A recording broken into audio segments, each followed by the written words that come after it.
And we are live. Welcome back to Reasoned Answers. As good as waging war against Allah and His Messenger. I welcome back David S., and we have a new guest here, Ben Rex.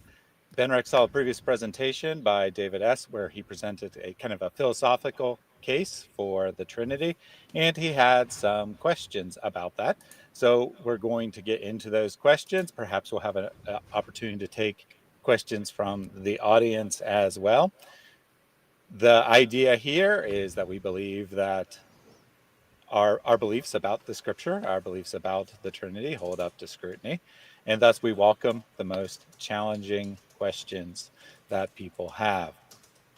We'll open today with a brief word of prayer.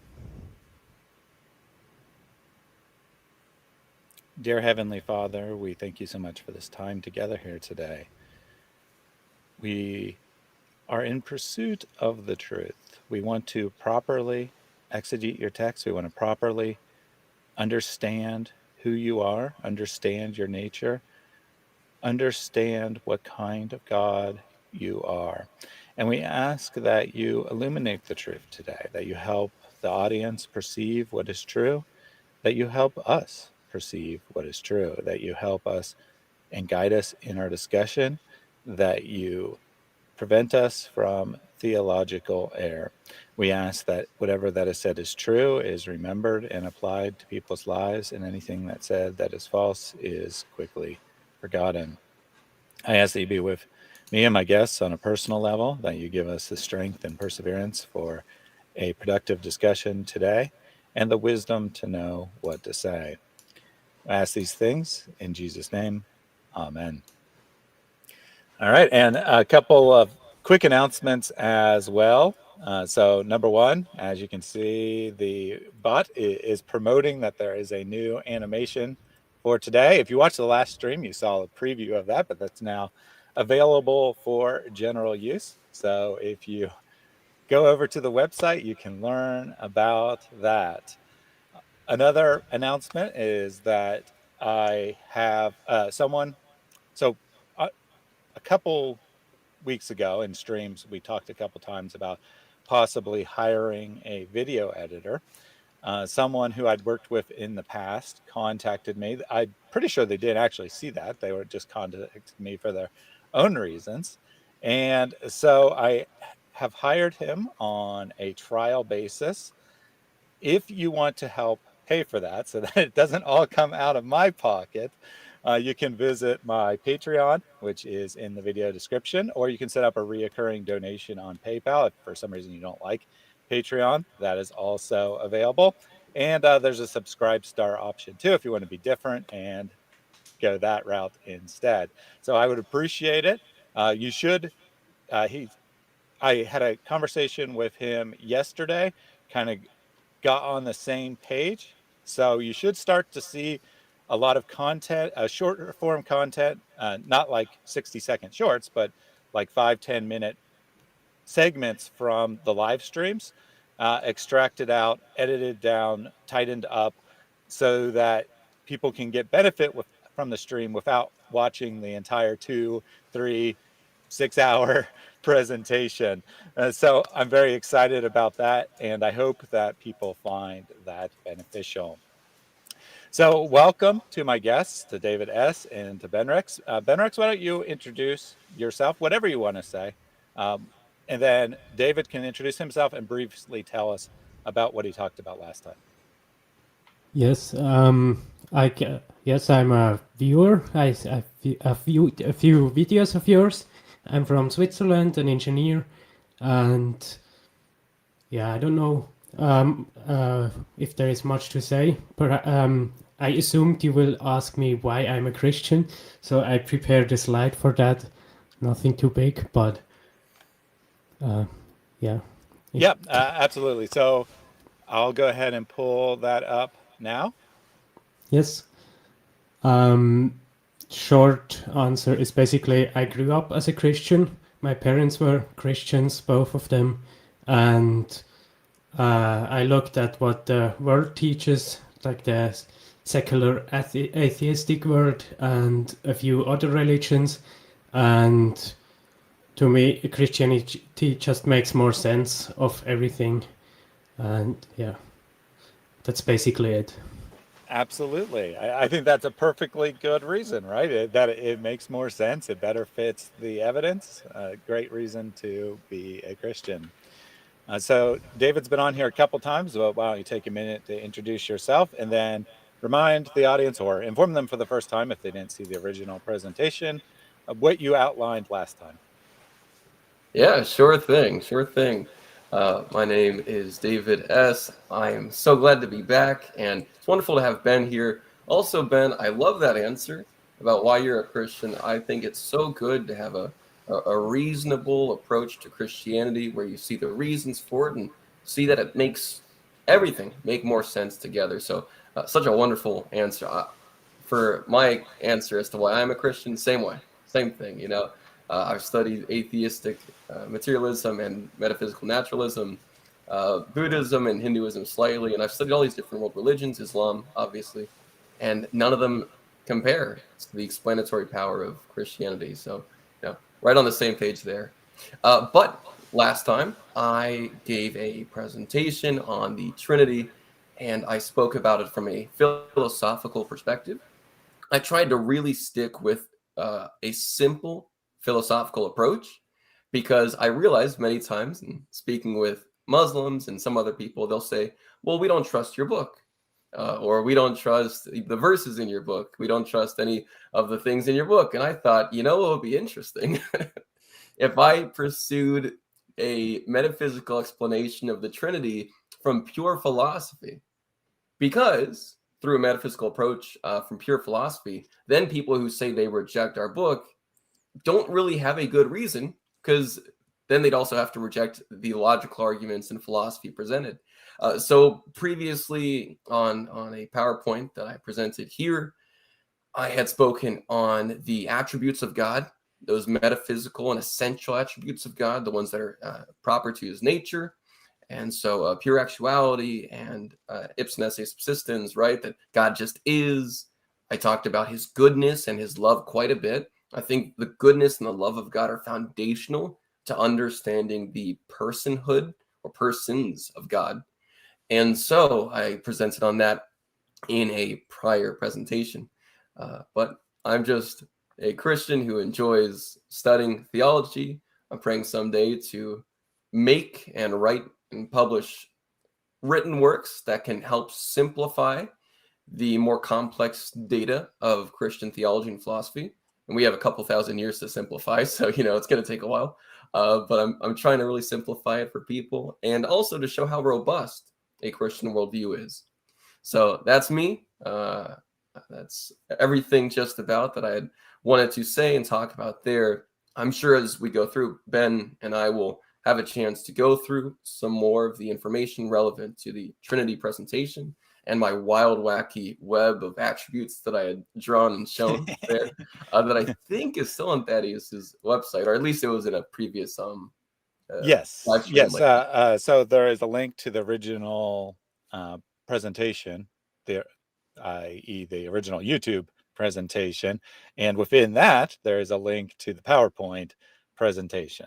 And I'll get it added to this video's description as well. I didn't think to do that, but I can do that for sure so that people have a reference for that. In fact, I will pull that up here in a second and put it in the chat while I'm not talking next time. I had a couple comments from the audience here. First from Ryan, he says, yo, your brother in Christ, you got a great channel, my friend. I'm a subscriber. If you haven't seen it yet, you need to go and check out the video your brother in Christ put out So good. yesterday. So good. A+ content on how we can fight Islamic terrorism peacefully. And Hariel says, I am a Christian because nothing else really exists. Hallelujah. FP says, why I am not a Christian?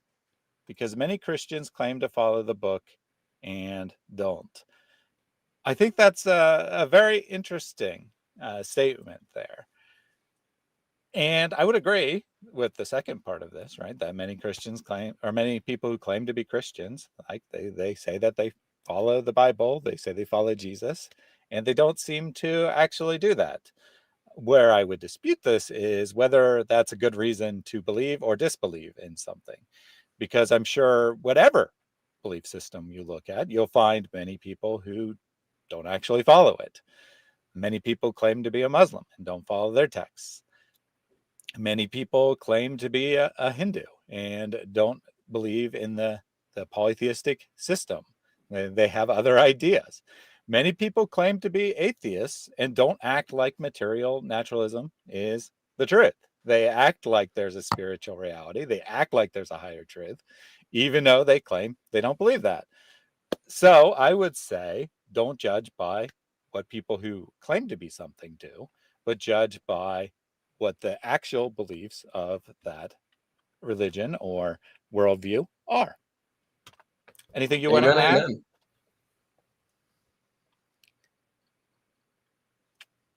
All right. I guess that would be a no. So with that, we can go ahead. I'll pull up Ben Rex's presentation here, and we can get started. Yes, this is an overview of what I want to talk about. First, the goal of the presentation and conversation, and then about philosophical arguments and what I see its use at or not the use of it. Then a few definitions of what is God. Then you had two arguments for the Trinity based on love, and the bigger one and the simplified version, those two. Then from the you also had arguments from a personal God on how you reached Trinity, and here I just took one argument of yours and also had an additional thought on the communication aspect of it. And then I want to close everything up with a unrelated question, and it's just a philosophical argument I think makes sense, but I think most Christians disagree with me on that, or at least most Christians I talk to. So yeah, those are the points Excellent. I want to talk about. Yep, Yes. excellent. Sounds like a good plan there. Good structure. I like it. Very, very methodical. I like that. Yeah, it comes along with being an engineer. So now the goal and conduct. I think So I had studied electrical engineering, and so in my electrical engineering path, philosophy was not really a thing. The only thing which could have to do with philosophy is one rhetorics and logic class in our writing practice, and so it's obviously just the binary logic and stuff like this also has some connection to philosophy, but basically everything I have is self-taught or not present at all.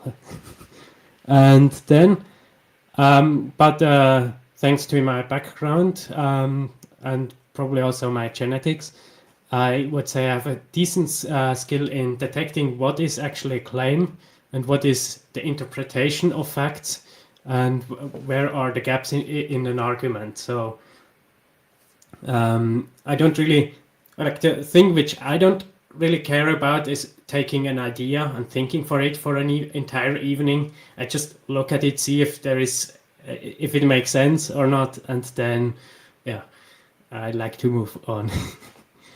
So Very good. And I would say in your previous presentation, your the philosophical argument is basically you have premises and then a conclusion, and then you can have missing premises, faulty premises, or wrongly drawn conclusion. I would say those are the three major problems one can have.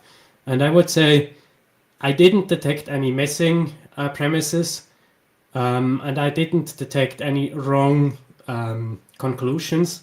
But I do think some of the premises are faulty and some of them are redundant. For example, in one premise you had a therefore. It basically, I don't know.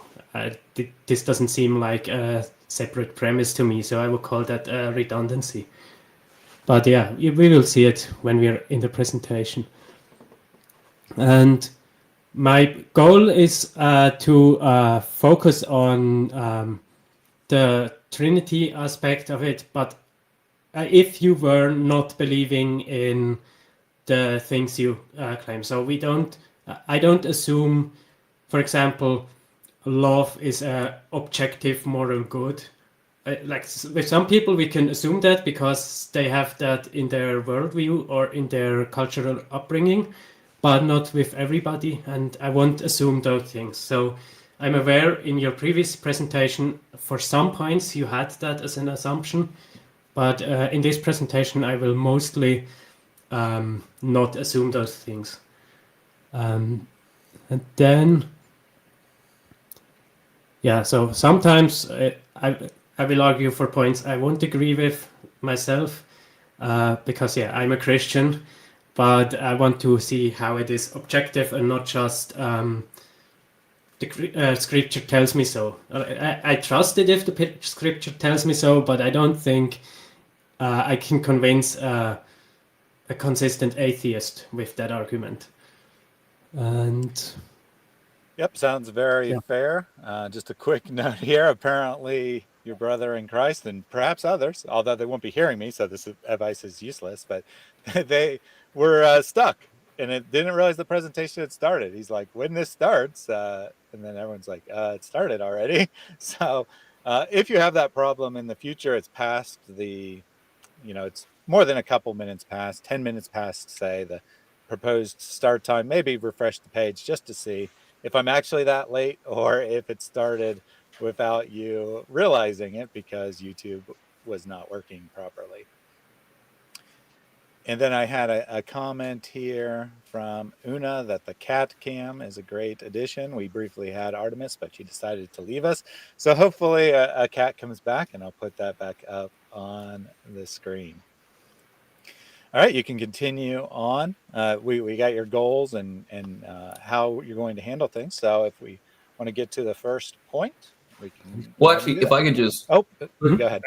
I just wanted to say, for everybody watching, this is a really good way, the way that Ben is working here, right? This is a really good way to approach anything, because any time that you want to analyze a premise or a conclusion that follows from premises, which of course the necessity of one or two premises and a conclusion is necessary for argumentation. What Ben is doing here is excellent, right? Because just as Ben was saying, and a really good book for this, because I'm going through my logic course in my grad school right now, but Socratic Logic from Peter Kraft is amazing. It's such a good book. It deals with Socratic and Aristotelian logical premises and conclusions. It explains how you can make an argument that's necessarily true, which is really, really good, really helpful. And the major components or parts of an argument would be the terms, right? Making sure the terms are clear. So number one is the terms.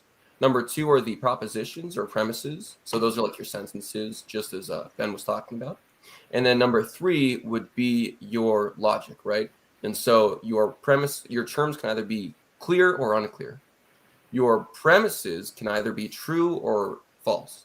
And your conclusion, or I'm sorry, your logic, the conclusion itself can either be valid or invalid.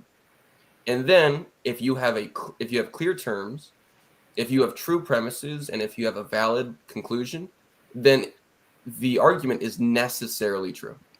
So I just wanted to give a summary of that.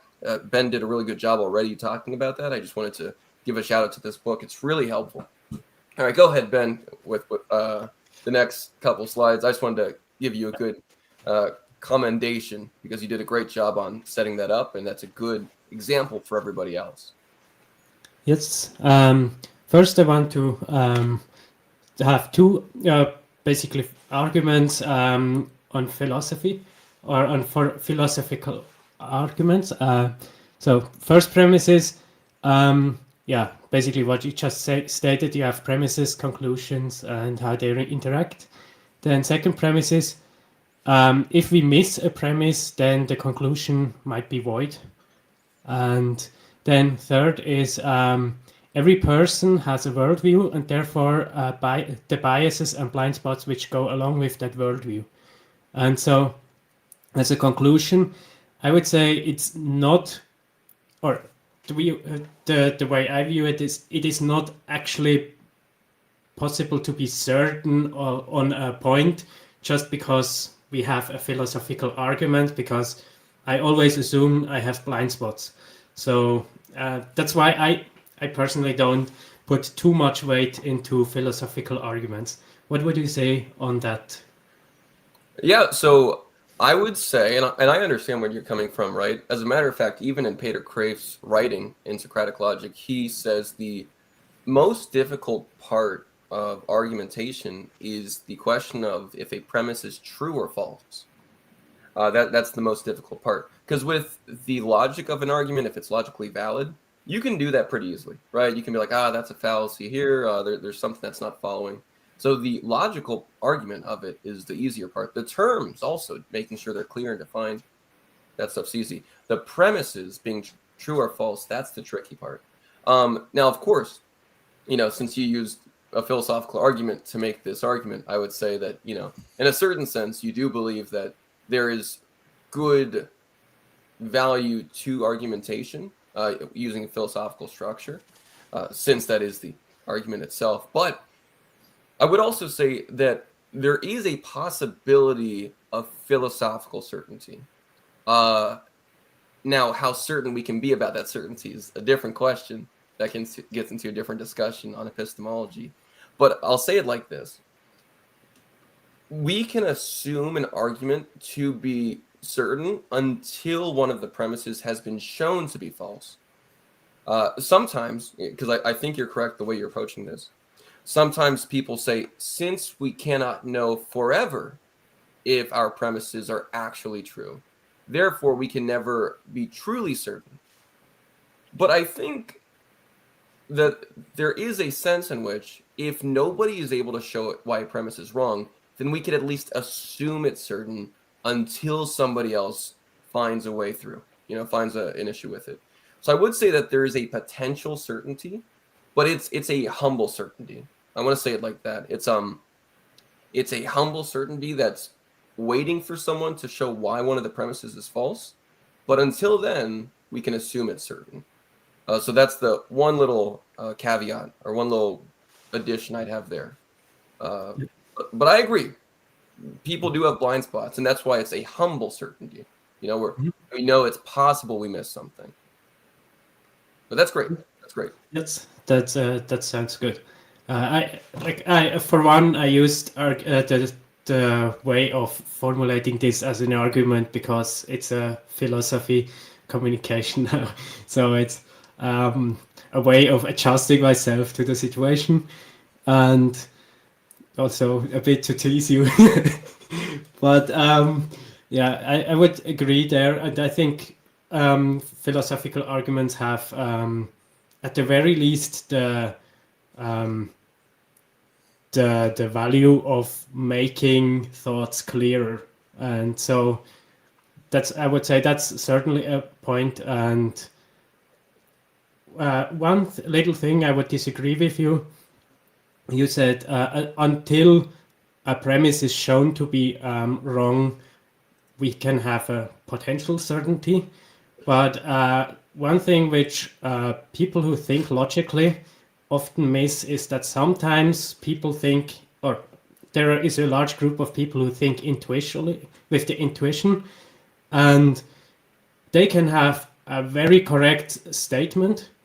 And if you ask them how they come to the conclusion, they will give you a completely bullshit reason for it. And so it's just because sometimes we notice that the conclusion has to be wrong, and we can't pinpoint a premise which is faulty. So I'm not going all the way there, as you said. But yeah. Well said. Well said. And I would agree. Intuition is valuable. I actually think intuition is very valuable and can be a good way of knowing certain things in a way that's not illogical. But to quote Dr. Michael Guillen in his book, Believing is Seeing, it's supralogical or it's translogical. It goes beyond it. So I'd say that there is good value to intuition. Good value. I think I've heard somebody say any philosophical thought if you go question it deep enough, it will go back to an intuition, something like this. And I think that makes sense. Yeah. So, quick comment unrelated to this discussion, but I wanted to address it. So, electronic hype comes in here. I'm guessing he's a Muslim. Says he should use the Bible as firewood. Go right ahead, electronic hype. As long as it's your Bible that you paid money for, bought at a store, it's your possession. Go ahead and burn it. Use it as firewood. Do whatever else you want to it. Christians do not treat the Bible as if it was their God. Therefore, it doesn't bother us. You burn some paper that has words of the Bible printed on it, go right ahead. I couldn't care less. Because my God is the living God who is master of the universe and lives inside me. So do what you want with the text. I have And a look at small that, they'd recommendation. be using it for warmth in life. So they'd be showing that the Bible is very good for sustaining and preserving life. Amen. Look at that. Yeah, and I would recommend before you burn a page, read it first, and then you can burn it. And then do it with every page you burn. That's a good idea. That suggestion. is genius. Ben, that's brilliant. Yeah. That's right. Make sure that there's no Arabic because there might be Arabic from the Quran in those pages of the Bible. So make sure to read the entire thing before you burn it, just to make sure. And then one relevant comment here from Hankaroo. Assumptions never lead to certainty. The conclusions will only be as good as the assumptions / premises. And I think that we're all in agreement on principle here, but no one will live their life that way. And, no one will go around their day-to-day life and say, I just don't know anything about anything because I can't be certain. So it's more like, as David put it, this tentative certainty, where we have what we call certainty, but we have the also in our mind the idea that we could be wrong and we could adjust our position in light of new evidence. And I think that's the position that everyone should have. I think that this is something that, say, atheists claim they do, but don't actually do. that they have assumptions about the world, and then they force all the evidence to match those assumptions. And Christians obviously can do this, Muslims can do this, anyone can do this, but only one particular group, I find, usually is in the position where they think, oh, absolutely, we're the ones with no assumptions whatsoever, and that would be atheists. So I would encourage people to to have confidence in what they believe, but be open to the possibility of new evidence proving them wrong. Amen. Yes, and by the way, this statement is, or this argument I used as a way to push back. In conversations, I like to take the stance of the opposite side. So as long as it's still somewhat reasonable. So sometimes I don't hold as strong of a view as it might appear in a conversation. So yeah, just wanted to point it out. You're just like me. I do the same thing. I actually like to, for my work, I actually need to, but I do enjoy and find it valuable to present a question against myself or against something somebody else has offered, just to see if I'm missing something. So I actually think it's really helpful to just kind of imagine what it would be like to be somebody else. What a wonderful comment. Jesus is, well, I'd say Jesus is God, but I get what they're saying. He isn't bothered with you burning his book the way your false prophet warlord is. That, amen. Yes, exactly. Right? We don't worry about that. He literally And owns all of creation. yeah, so I wasn't going to bring it up, but since you already read that comment there, electronic hype demonstrates how you can have a logical fallacy or poor thought. He said, watch your words. Didn't David go to war? So let's say, for example, that hypothetically speaking, David was a warlord. Don't think that's an accurate description, but let's say he was. Well, there was two statements about Muhammad there, false prophet and warlord. So just disputing that warlord's a bad thing doesn't actually answer Justin's comment in any way. Yeah, this would be All an right. example of a tu quoque fallacy where he's saying, well, you too, which doesn't actually do anything to drive any conversation forward ever, number one. Yep. And number two, again, this is an equivocation fallacy, right? Treating King David as some sort of equal moral exemplar to Muhammad. We don't look at King David as a perfect moral exemplar, right? We look at Jesus as a perfect moral exemplar.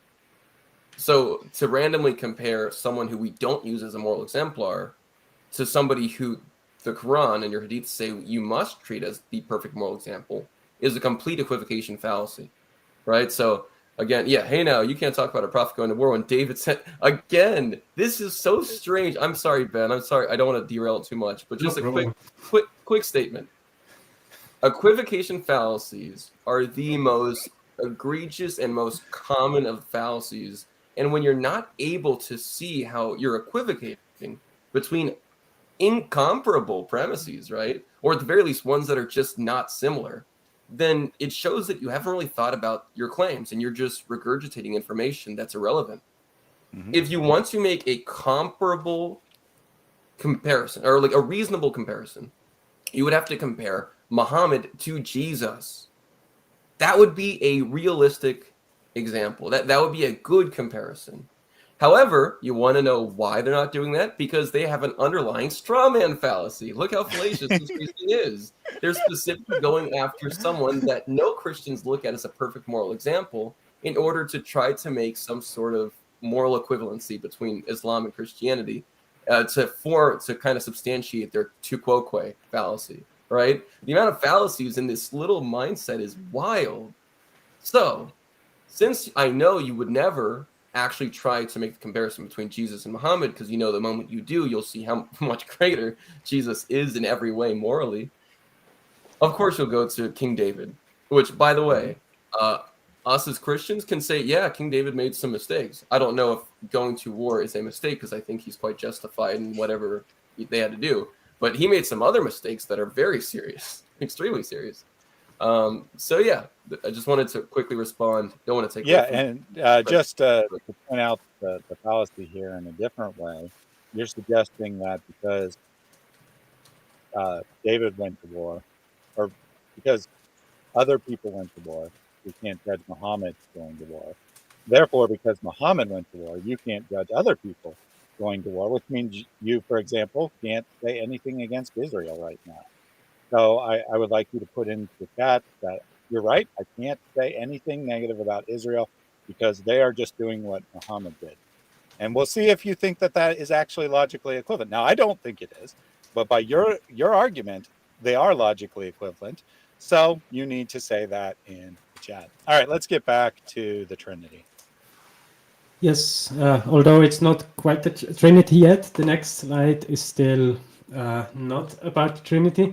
Here, I have seen it on people's channel before, but a way in which philosophical arguments shouldn't be used. Basically, if I just summarize it very shortly, if we use it in a conversation, this basically means we don't agree, and therefore we have different assumptions.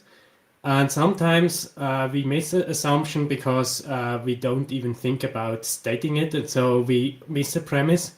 And so if we want to use it to convince a person of an argument within a heated conversation, then that will I don't like that approach, because I don't think it is really productive. Then you might be able to corner somebody, but it's not possible in that setup to use philosophical arguments in a correct way. But yeah, I didn't see you do that. I just saw it before, and I wanted to mention it.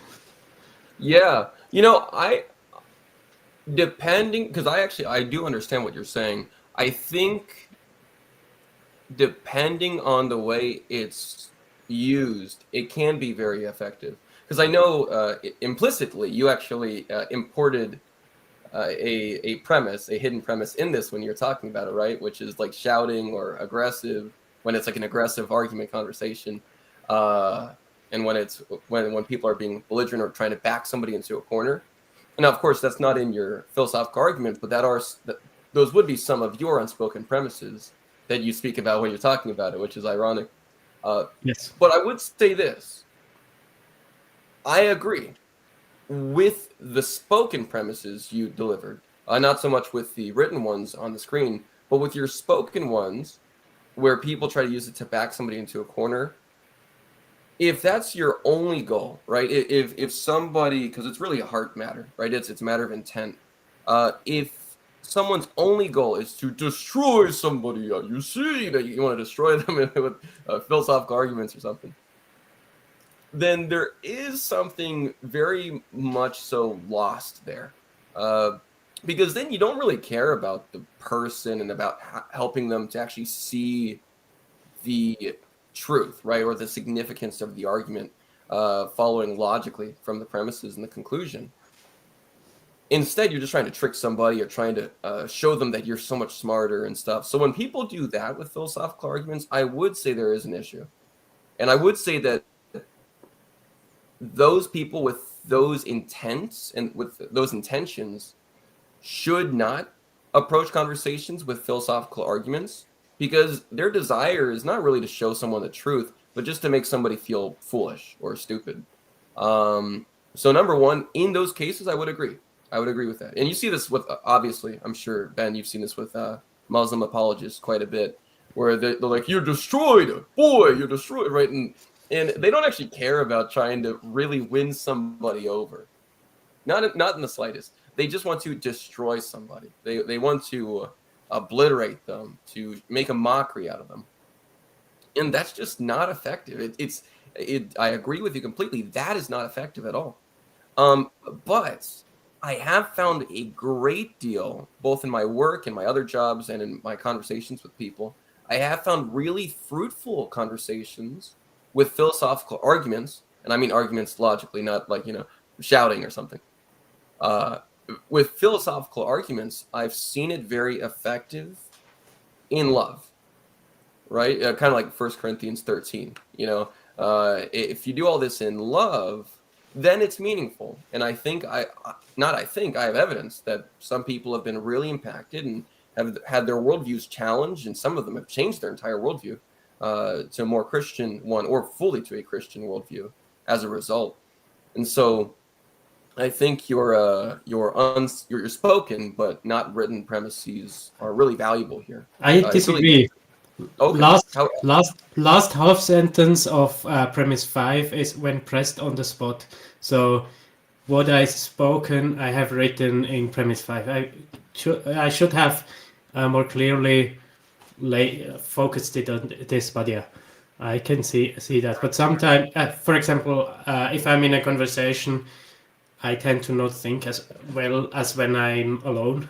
So sometimes I need to sleep overnight to think about it, gain a bit of distance. So this is basically in a conversation, like if you just have one conversation, and it might be heated a bit, or sometimes not even needed. But yeah, so Yeah, I hear that.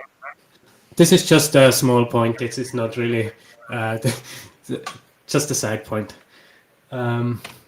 So now let's come to the more interesting part, the definitions.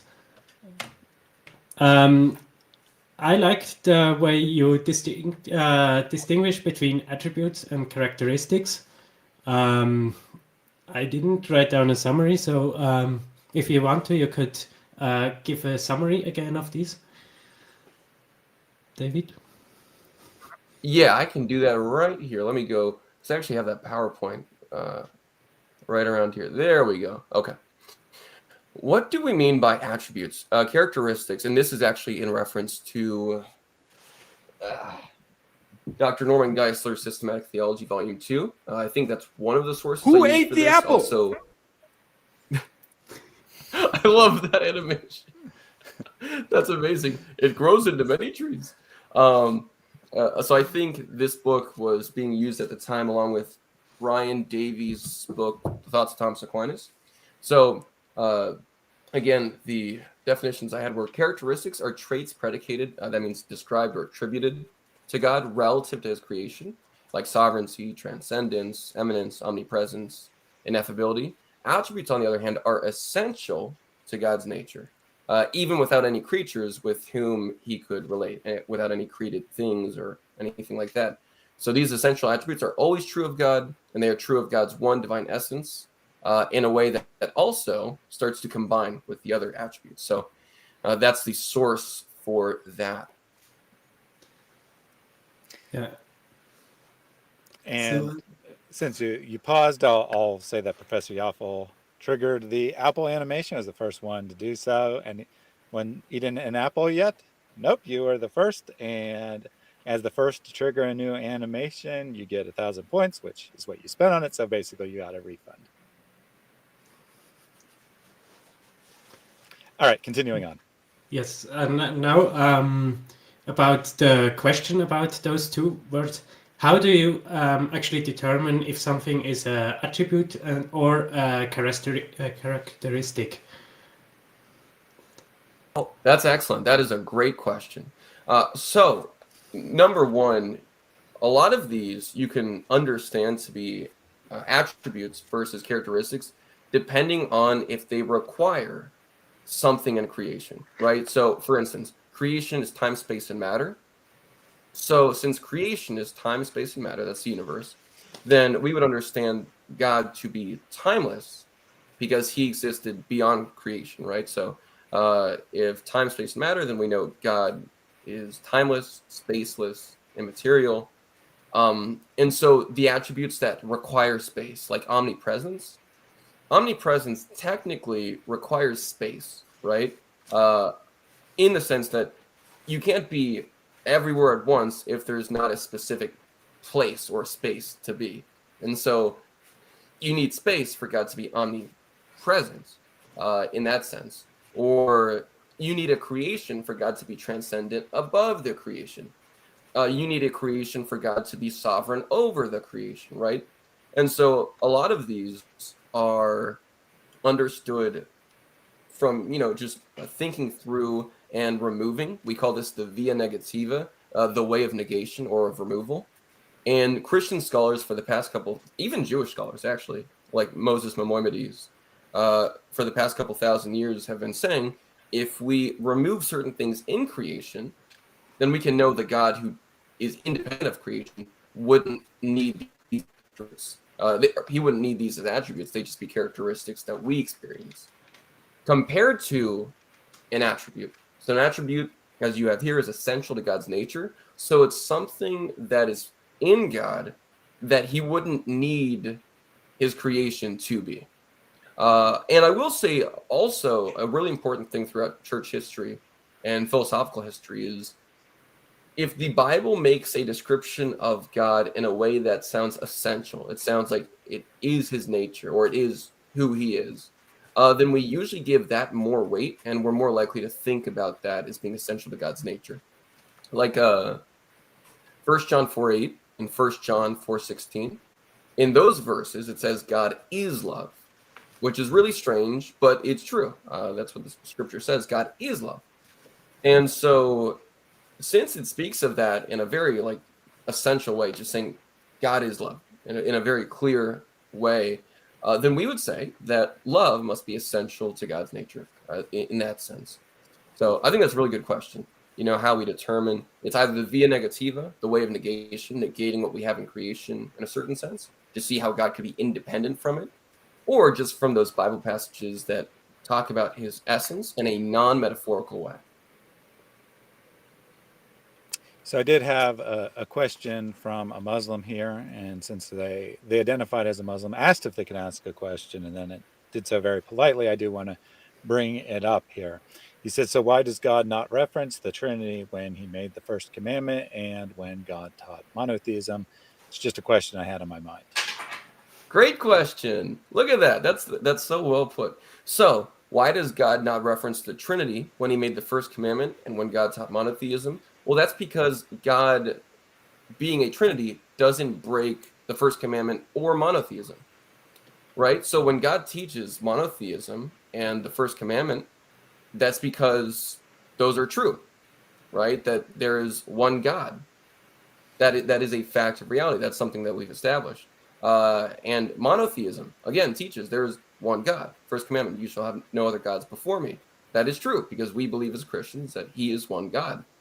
So God doesn't need to refer to the Trinity because the Trinity affirms that there is one God.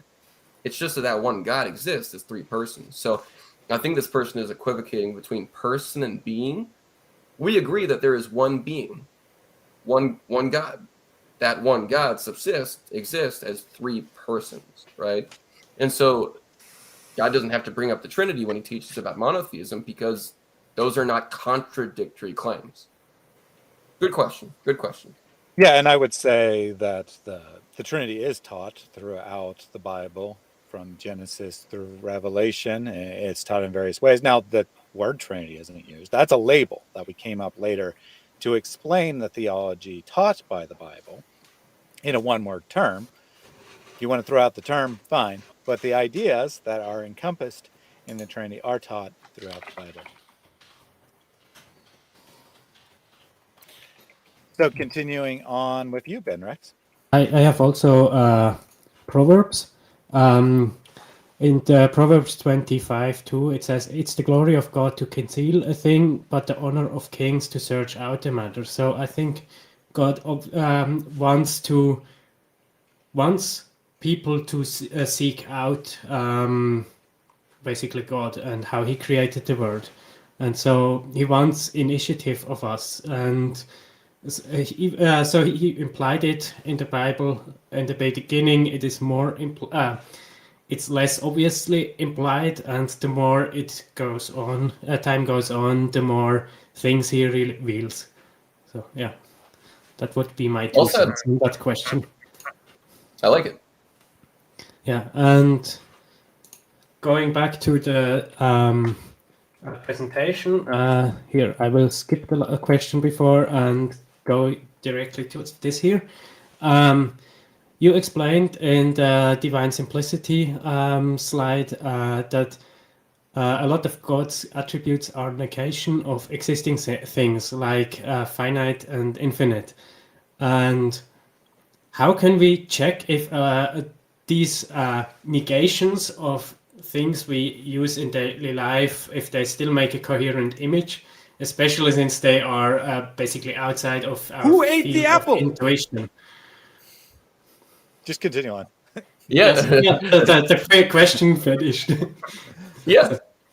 That's excellent. I think that is a wonderful, wonderful question. As a matter of fact, this is a question that is addressed really well in, again, Brian Davies' Thoughts of Thomas Aquinas, who deals exactly with this. Because the question of a coherent image is something that, I'll just keep this here, I might need that later. The question of a coherent image is interesting when it comes to the nature of God, right? A coherent image is an image that works together, right? Coheres, kind of like glue or different parts. So there's nothing wrong with using the via negativa, right? The way of negation, as long as those ways of negation don't contradict each other. We can have a coherent image of God by removing these limits that are, imposed on human beings. And so as long as those negations don't start to logically contradict, then we still have a coherence as in an acceptable understanding of God in a basic sense. Now, I will say this, because this is a great question. As Christians, we do hold, I'll speak for myself much more clearly. I do hold that the transcendence of God, is necessary given the fact that he is the one true God. So I will say that we have a coherent, superficial image of God, but we can't fully comprehend and fully understand the depths of God's nature. And in that sense, there are mysteries that are present to God. And I think that's a good thing.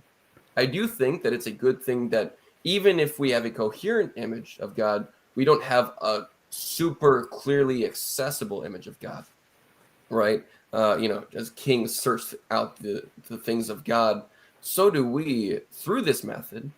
And so I would simply say the way of negation doesn't make something less coherent because it helps us to at least know those things that we're not talking about, right? For instance, if I were to talk about a film that I really liked, or one aspect of a film I really liked, and someone who has never seen the film, never seen the franchise even, says, "Oh, so I don't know. I'll go through Inception. Inception's an interesting movie. I'm talking about this scene where they're inside of a dream, inside of a dream, inside of a dream, and time's going really slowly, and it's amazing, and there's so many layers deep. And a friend of mine who's never even heard of it and doesn't know about all the weird time stuff that happens in dreams, they're like, "Oh, so is it like Star Wars?" I'm like, "Well, no, it's not. It's not like Star Wars." And they're like, "So there's not some sort of battle between these enemy forces?" I'm like, "No, not any type of like huge battle." And they're like, "Oh, maybe it's like Lord of the Rings." I'm like, "Well, no, there's not any like deep theological import in Inception." And they're like, "Oh, maybe it's like Invincible." I'm sorry, not Invincible. The Incredibles. I was thinking of the cartoon Invincible. No, maybe it's like The Incredibles. You have these super powered. I'm like, "Well, no, it's not like that." And so at the very least, you start to see, and then I start to add positive descriptions after the negative ones. So several negation is helpful to get a general idea of what something might be. Positive descriptions allow us to have a more clear sense of what it is. And so I think these two things have to work together. Ways of negation and positive descriptions, actual descriptions. Like 1 John 4:8 says God is love. There's no negation there. That's just a, as positive and clear a claim as you can get.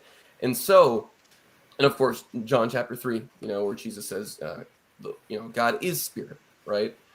So I think that you have to have both methods together in order to start to get a more acceptable, or at least, a clear image of God. But we should expect the transcendence of God to always be there.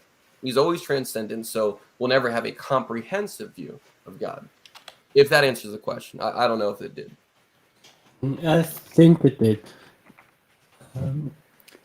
So with that, let me take a quick thing from the chat here. There's an individual who's been saying all kinds of strange things, Andy Young. This one, however, made sense. Most of his comments, I even said that I have no idea what you're trying to tell me. He's just saying like really weird things. I think they're all intended to hint at the same idea. How can you understand philosophy? Is it grounded, solid, and undeniable to facts? He keeps like saying these weird things like, is it a C, SEA, or is it a C, capital C? And it's like, I don't know what that means, but I know what this means. So basically, he's basically asking the question that Pilate asked. What is truth? How can you know what is true and what is not? That's great. That's a great question.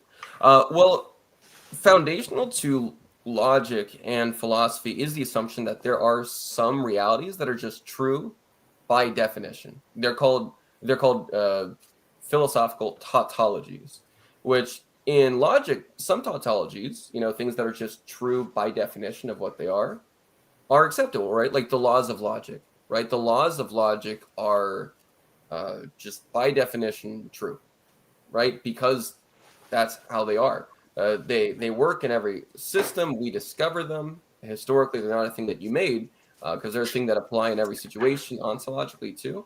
So the laws of logic, the realities of mathematics, are very much so functional tautologies. They're facts of reality that we discover and notice and can even use because they're practical. So we would say that if there's these groundings for certain laws, like the laws of logic, the laws of mathematics, and the laws of thinking like that, then we could say that there's a grounding for philosophical thought that works in line with logic. If it works in line with logic, then we could say that there's a type of grounding in the laws that they're presupposing or that they're assuming, right? Are we assuming the laws of logic are true? Yes, but that's because the laws of logic are true. So, you could call it an assumption, but it's an assumption that's almost necessarily true. And so, yeah, I'd say they're grounded. Oh, runaway AI bot. Never mind. Okay, maybe it's not worth it. No, I don't think he really is. But like there's like weird random statements like this. When given timeline, urgency, and objective are clear, I bet you all be peeing in your pants. So it's like, what the heck is this guy even going on about? But I think whether he's listening or not, I think that was a good question to be asked, related to what you said a few slides ago. So I wanted to bring it up. All right, let's continue on with the slides. Yes, I think I got an answer for that one. So I will go to the next point. In the previous presentation, you mentioned that evil is a lack of good, and in the framework of Christianity, I can totally stand behind that. But is there objective argumentation for that? So if I talk to somebody who is, let's say, somebody who grew up with Star Wars and thinks that evil and good has to always be in a balance. So if there is a lot of good, then somebody has to commit a lot of evil to balance it out. How would you convince such a person that evil is a lack of good? Yeah, that's a wonderful question. Because I've had so much wide acceptance from people in different backgrounds when I speak about evil as a privation, or this kind of lacking in the wholeness of good. It's very rare that anybody will ever push back on that. But I would say this. I would say that there is a way in conversation to help people at least see that the Christian view is more consistent and coherent than other depictions of evil. That might be a better approach. Because I agree that, it can be difficult for someone outside of a Christian worldview to just, or in theory, it would be difficult for someone to just hop into our same thinking about evil. But I think that this offers a better, more consistent image of evil, because when you look at other descriptions of evil, let's say someone says that evil is just whatever we describe things that we don't like. So if someone says that, then I would say, okay, are there, what if someone says that they like to assault people? They like to assault people. And they'd say, oh, well, that wouldn't be good. And I'm like, well, but they like to. And so evil is only applied to things that you don't like. And so that person would say, oh, well, then it would be good for them and evil according to me. To which I would say, okay, so what's your actual definition? And the person would say, okay, evil is whatever we personally wish to say are the things that we like and we call good things. I'm sorry. Evil is what we say of the things we personally dislike, and good is the stuff we say of the things we personally like. So this is a part of Andrew Fisher. There it is. Andrew Fisher's book, Meta Ethics, where he talks about this. It's called non-cognitivism. Really, really interesting introduction. So then I would ask, okay, is that corresponding with, or is that consistent with the reality we see around us? Because I think if they say that, then I would say, is that how we react? Do we really act and believe as if that's true? And I mean that just across the board, right? If someone breaks into somebody's house, into let's say someone broke into my house and they start, killing my family, my natural intuitive human response would not be, oh no, that person's doing something that they enjoy doing, and I'm seeing them do something that I don't enjoy seeing them do. Well, no, that's not how my brain works, and that's not how anybody really approaches situations of evil.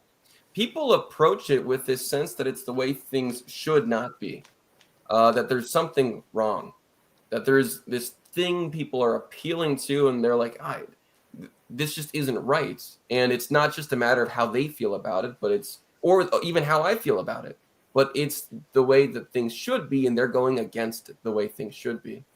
So what I usually do with people is I walk them through their definition of evil, and I try to see if it's more consistent with reality than mine is. And I have found that nobody offers as consistent a description of evil in reality than the Christian position.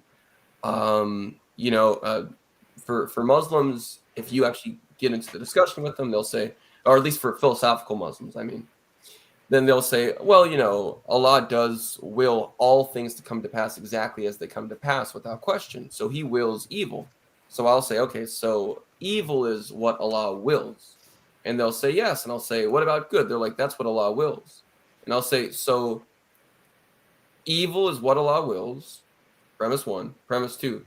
Good is what Allah wills. Premise 3. Therefore, good equals evil. Is good evil and evil good in the Islamic worldview? And they'll say, well, from the human, philosophical Muslims, I'm sure the average Muslim would not know about this, but if it's only good and evil in our perspective, but it's totally the exact same thing in Allah's perspective, then aren't we just kind of living a lie? Because I would think that Allah knows the truth of things more than humans do. So wouldn't good and evil just be like random illusions we make up about stuff? And in a sense, you know, they would say, oh, well, no, because Allah gives us moral commands. So therefore, there must be something Allah wants people to do. I'm like, what does he want them to do? The good or the evil? And they'll say, even if I disagree with their definitions of good and evil, they'll say, well, he wants us to do what's good.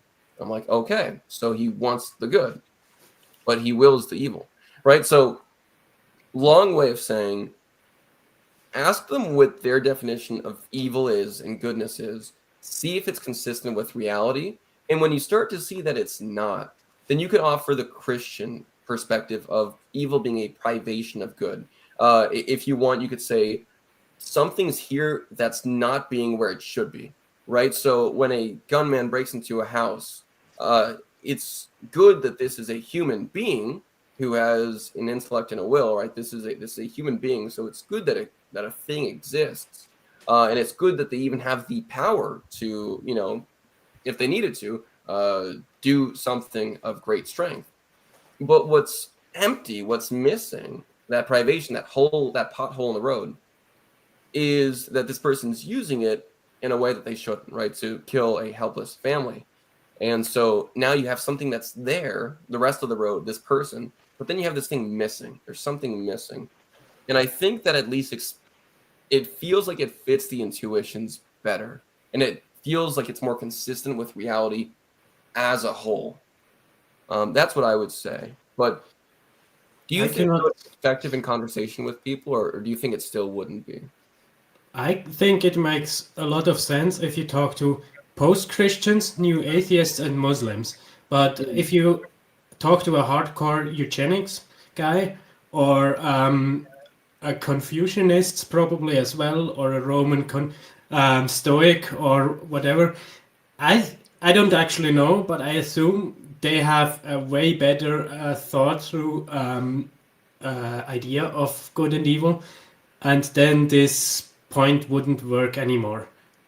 Yeah, you just have a weak opposition basically. So, then I agree. If those people accept logic, then that's a good approach to take. But it's basically the argument invalidating their point of view doesn't make yours correct. Oh, for sure. No, that's I think you're exactly right. This is one of the big issues with a view of apologetics called presuppositionalism. It's a type of approach that's not always wrong, but often it assumes certain realities and then assumes everybody else should think that way. In their hearts, they actually do think that way. But I do know, and I've met people who are hardcore eugenicists, and I've met some Taoists and Confucianists who kind of go away from the idea of evil being this lack of good, even though Taoism really should embrace that. But many Taoists don't. I would say even for the eugenicist, they're actually still upholding this definition. Like Mr. Singer over in whatever that Ivy League school is, and other people who are really into like eugenics, they would actually say, oh, well, the presence of these diseased people in our society that are less than are actually what they're doing is they're taking what should be a good society and they're taking something out of it, right? Which, of course, is a very perverted way of thinking about human beings. But oddly enough, they're actually still applying the same definition in their framework, in their worldview. Stoicism, as weird as it is still actually using this definition as an original premise, right? Because then they're thinking about the finding ways to fill the hole. Stoicism finds a way to fill the hole or avoid the hole by saying, you accept all of reality as is. But of course, in Stoicism, to accept all of reality as it is in the pain that comes and the suffering that comes with it is to still accept the fact that there's pain and suffering, to embrace the fact that there's things that will be difficult, and therefore this is how you should respond to those realities. So in a weird way, I think all of those views are presupposing this idea of privation, or at least the idea of privation works into those views. I think there's a way to show that, we're not inconsistent here. This view actually could work in your worldview. It could. And so I think that's another way to go about it, to show that there's no contradiction. Okay, but so it can't be basically this argument, evil is a lack of good, can't be used as a premise because if you are with a person who is who wants to build everything from ground up, this can't be used as a premise because it's an assumption based on our worldview and not. To me, it sounds like you didn't offer an objective reason for it. You just compared which is most likely to be true, which is a good methodology. But if I would build an argument on that premise, then this could be a weak point. Yeah, so I hear what you're saying. I think I'd have to know what you mean about building an objective case for this definition of evil as a lack of good, right? Because if I wanted to, I could state that being is the way things are, and that goodness is the metaphysical grounds for the way things, goodness is the grounds for the way things should be, because everything is around being. And that when things are not the way they should be, going back to being, because we at least know that things exist, so that's an assumption that everybody can accept, then you could say that goodness being the way things should be, you just show evil to be a lack in the way things should be. So I guess I'd have to ask what the difficulty is in using this definition if it's consistent by the end of it.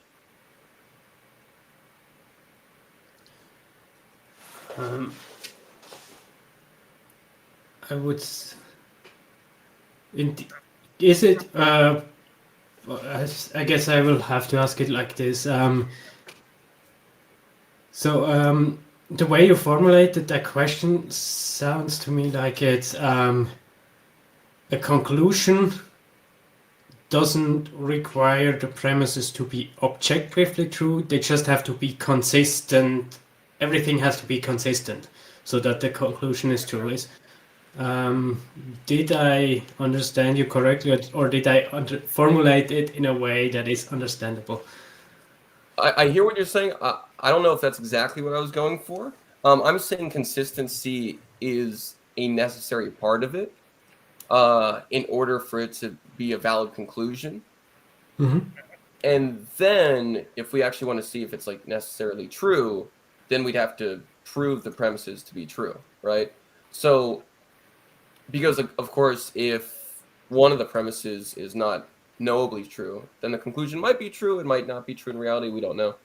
And again, that's Peter Craig's book on logic. So in my understanding of it, following the rules of logical thought, if it's true, if that is a true description of reality, then we can accept that. Now, you're probably asking, how can we know that to be true? To which I would say that you would need other arguments before this or along with this in order to get that point across. So if you were to make an argument about the nature of, the existence of God, then I think an argument from the existence of God, showing that God follows logically from those conclusions, cosmological argument, whatever you want to do, you can actually use that as an argument before this one in order to explain the nature of God as being real, and then whatever God is, right, from that truth, then we can understand what evil would be. So I think this could be a good argument, trying to logically talk about with somebody if you have an argument beforehand, an argument about God. So I think an argument from God would be needed to understand this argument about evil. Yes. I guess this is a good point to end this point. I just want to make a small side question, statement, whatever.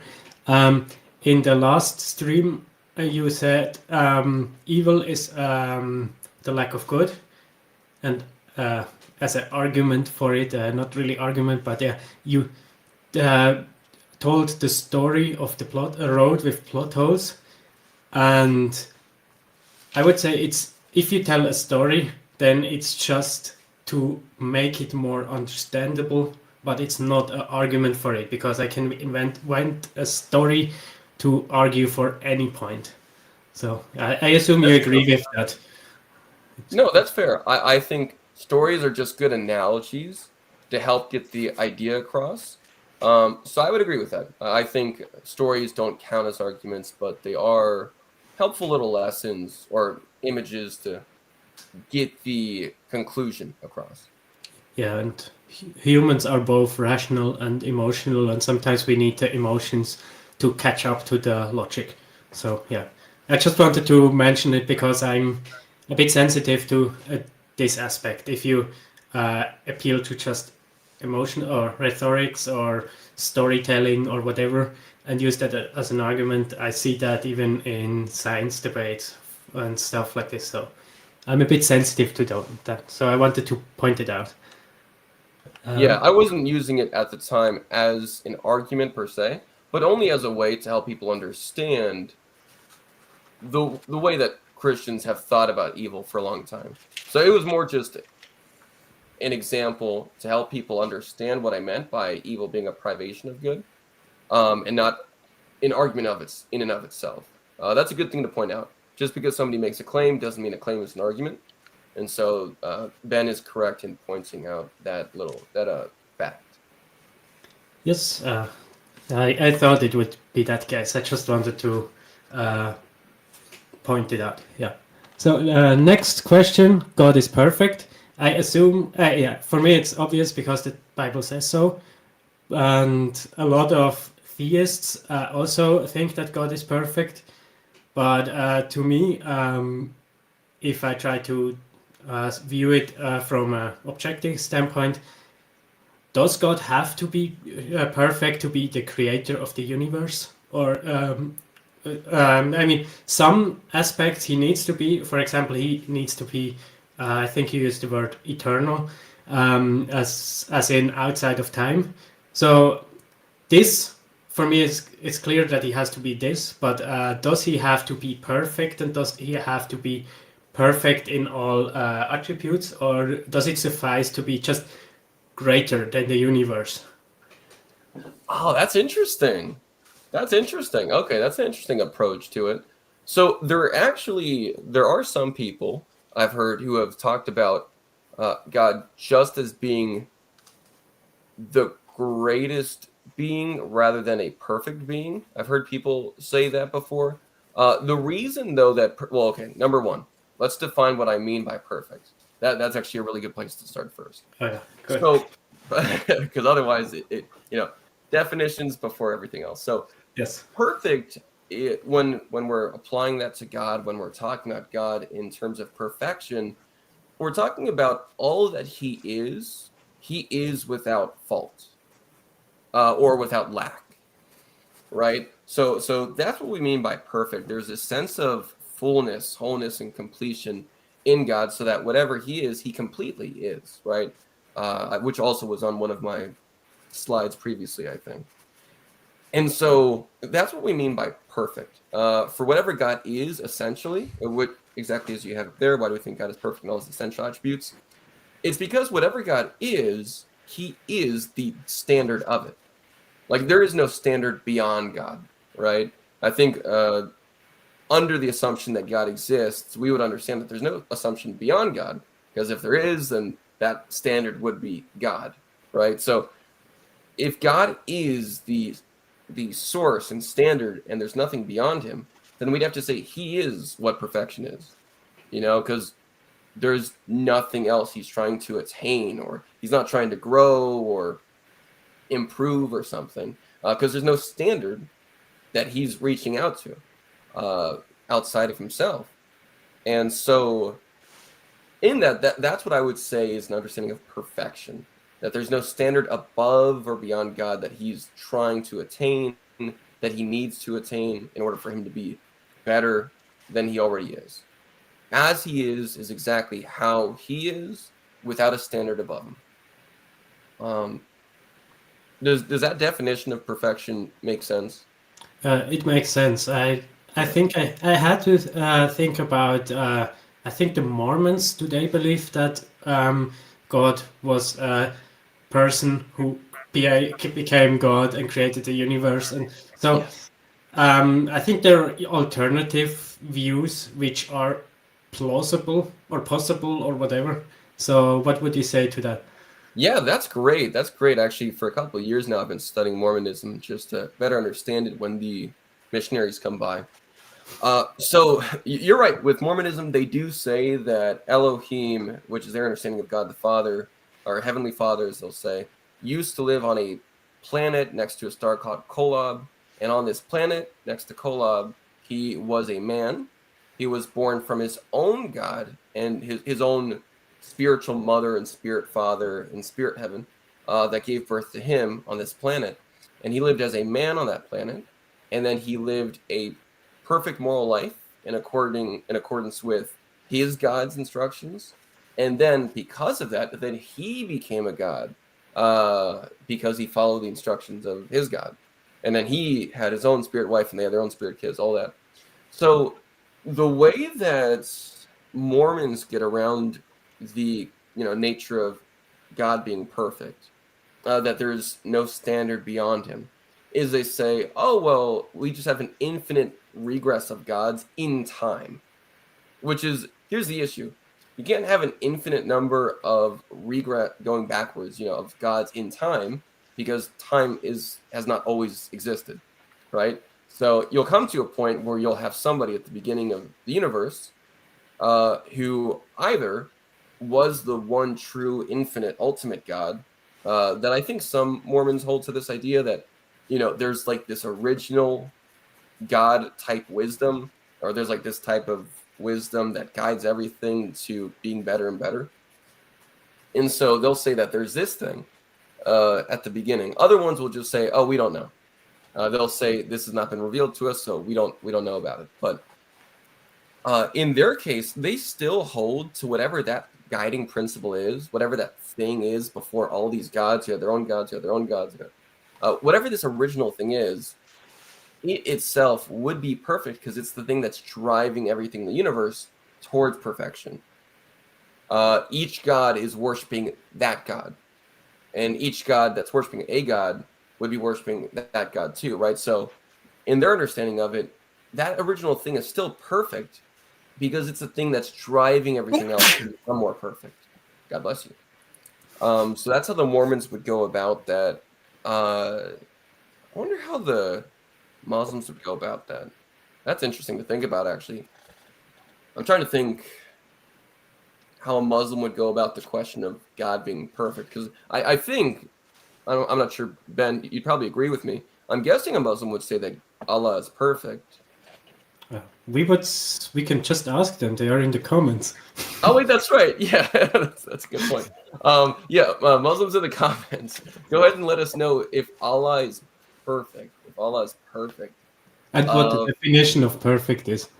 yes, good point. Good point. Yeah, put down if you think Allah is perfect, and then explain what perfection means when you say it of Allah. That's cool. I'm hoping to see those comments. But yeah, Mormons are interesting. Very interesting, their infinite backwards lineup of gods, because they would still hold to perfection, but only perfection for that original thing, not for all the other things. I think that makes sense, that response.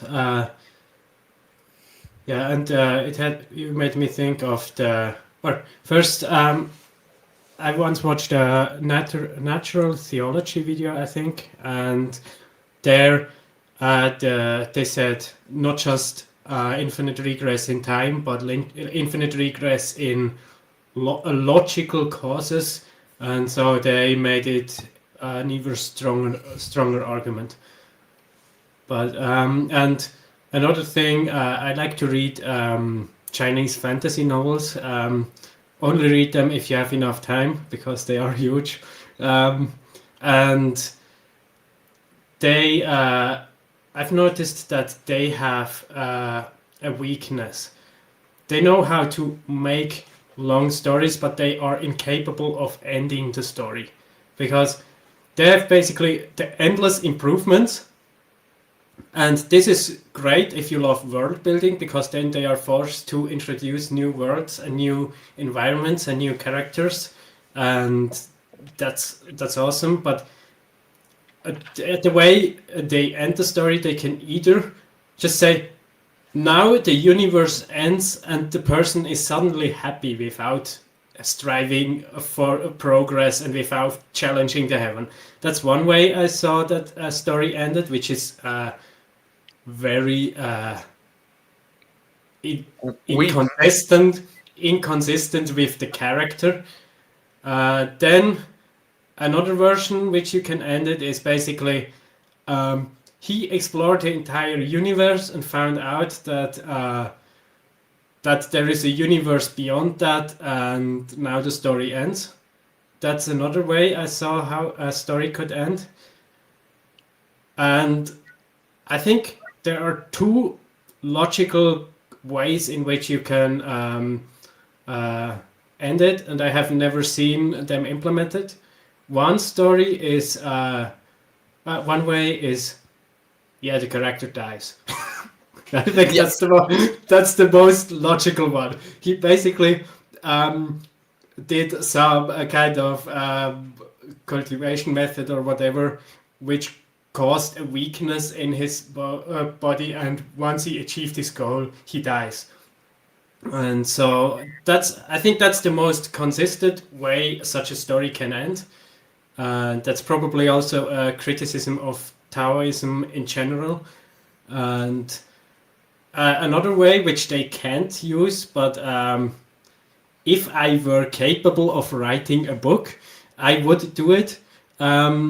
It's basically the idea that there is a person who basically explores the universe until it's ended, finds that it's a closed system, and then he starts to think, what am I missing, and starts to explore everything, and then he noticed that there are small churches by the mortal people. And then he noticed that if you want to exit this closed system, you basically have to die, not just your body, but your soul entirely, and then you can either enter heaven or hell, basically, depending on if you choose to be with God or not. So that would be a logically consistent story with a logically consistent end. and it would, yeah, that's something I thought of, but I like that. yeah, I actually, that's I a like good example. that's also very great for evangelization purposes, but my problem is like the story I'm currently reading is if you were to listen to it as an audiobook, it would be 600 hours. So that's the scale of those stories. So you can imagine I haven't read that many of those stories, just about 4 or so. 600. I don't even. Yeah. The That is Bible so is difficult to just imagine. as a reference. The Bible has 1,500 pages and is 80 hours. That's Yeah, just a yeah. reference. Oh my All goodness. right. That's So amazing. we did have some answers to the question we posed to Muslims: is Allah perfect? And I think they're very interesting Great. answers, all three of them. I asked all three of the Muslims in the chat, or that I knew were in the chat. If there are other Muslims, feel free to ask or provide your answers as well.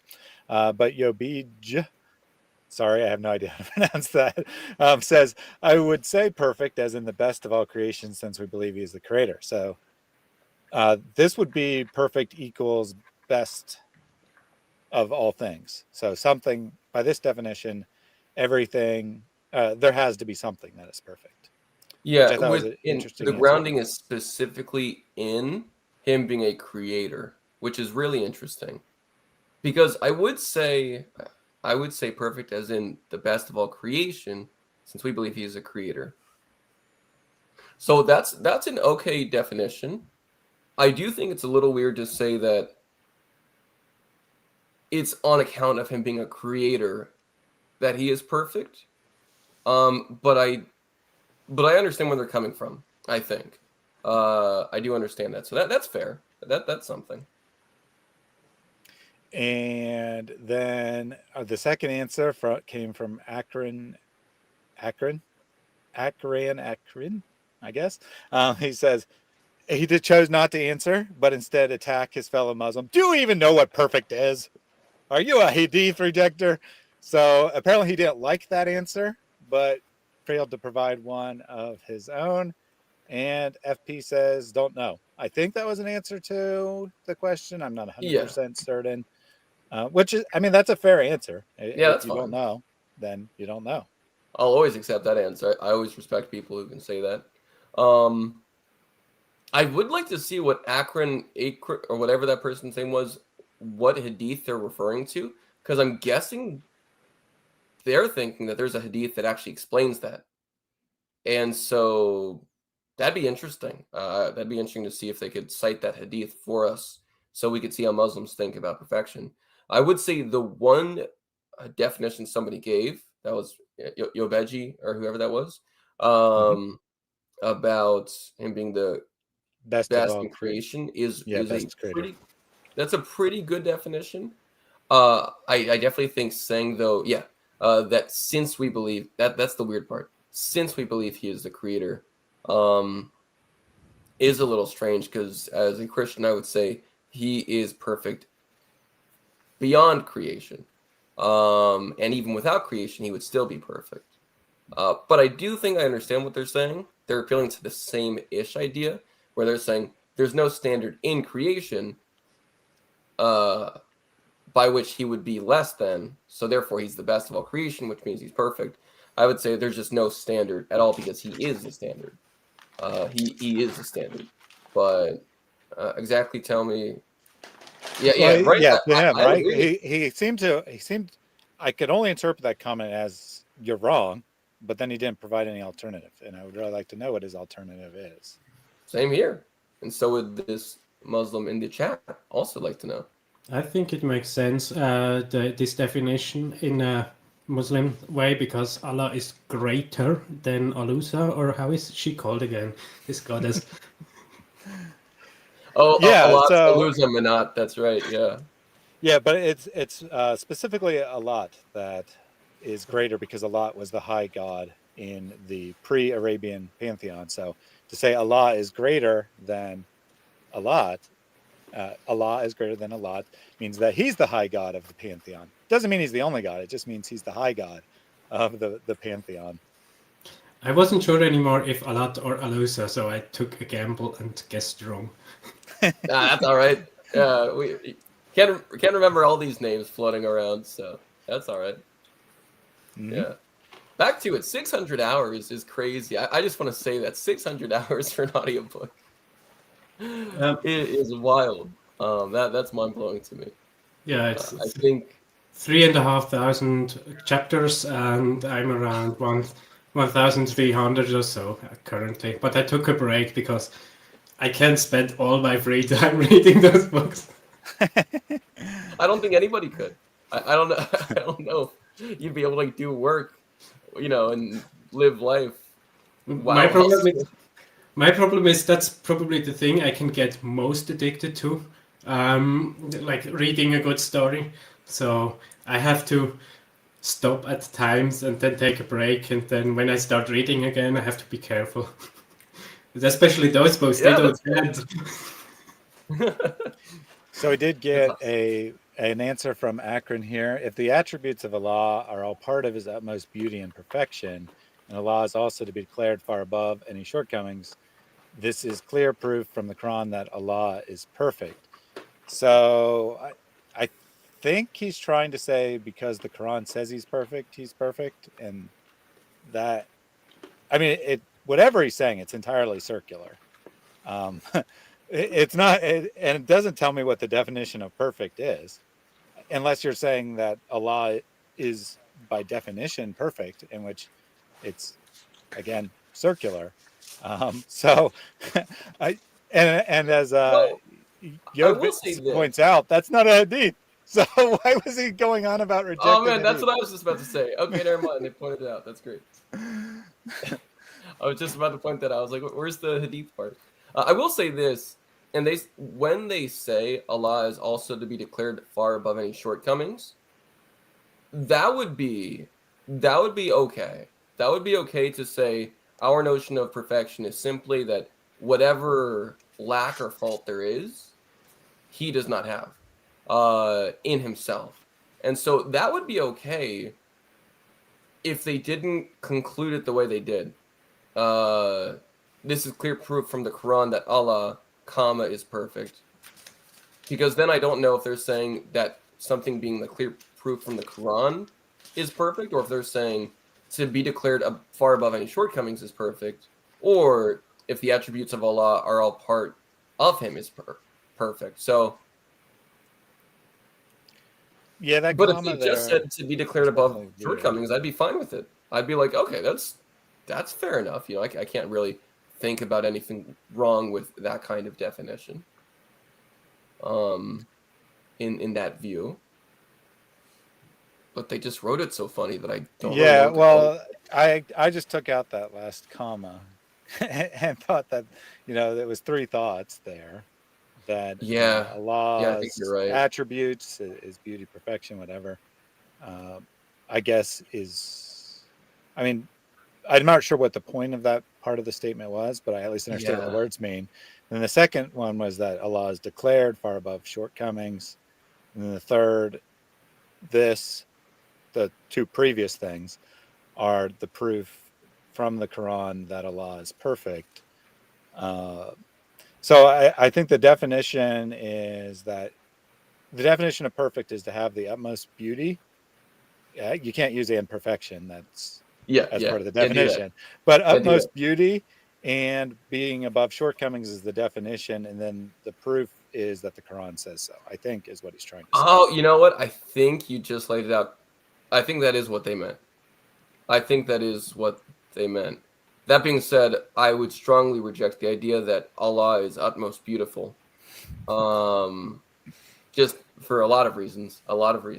But if to say that he is utmost, that all parts of him are utmost beauty, including his two right hands and his shin, then I don't know if I'd say he's above any shortcoming, because I could say, well, why not, have two left hands or another shin or something. I don't know.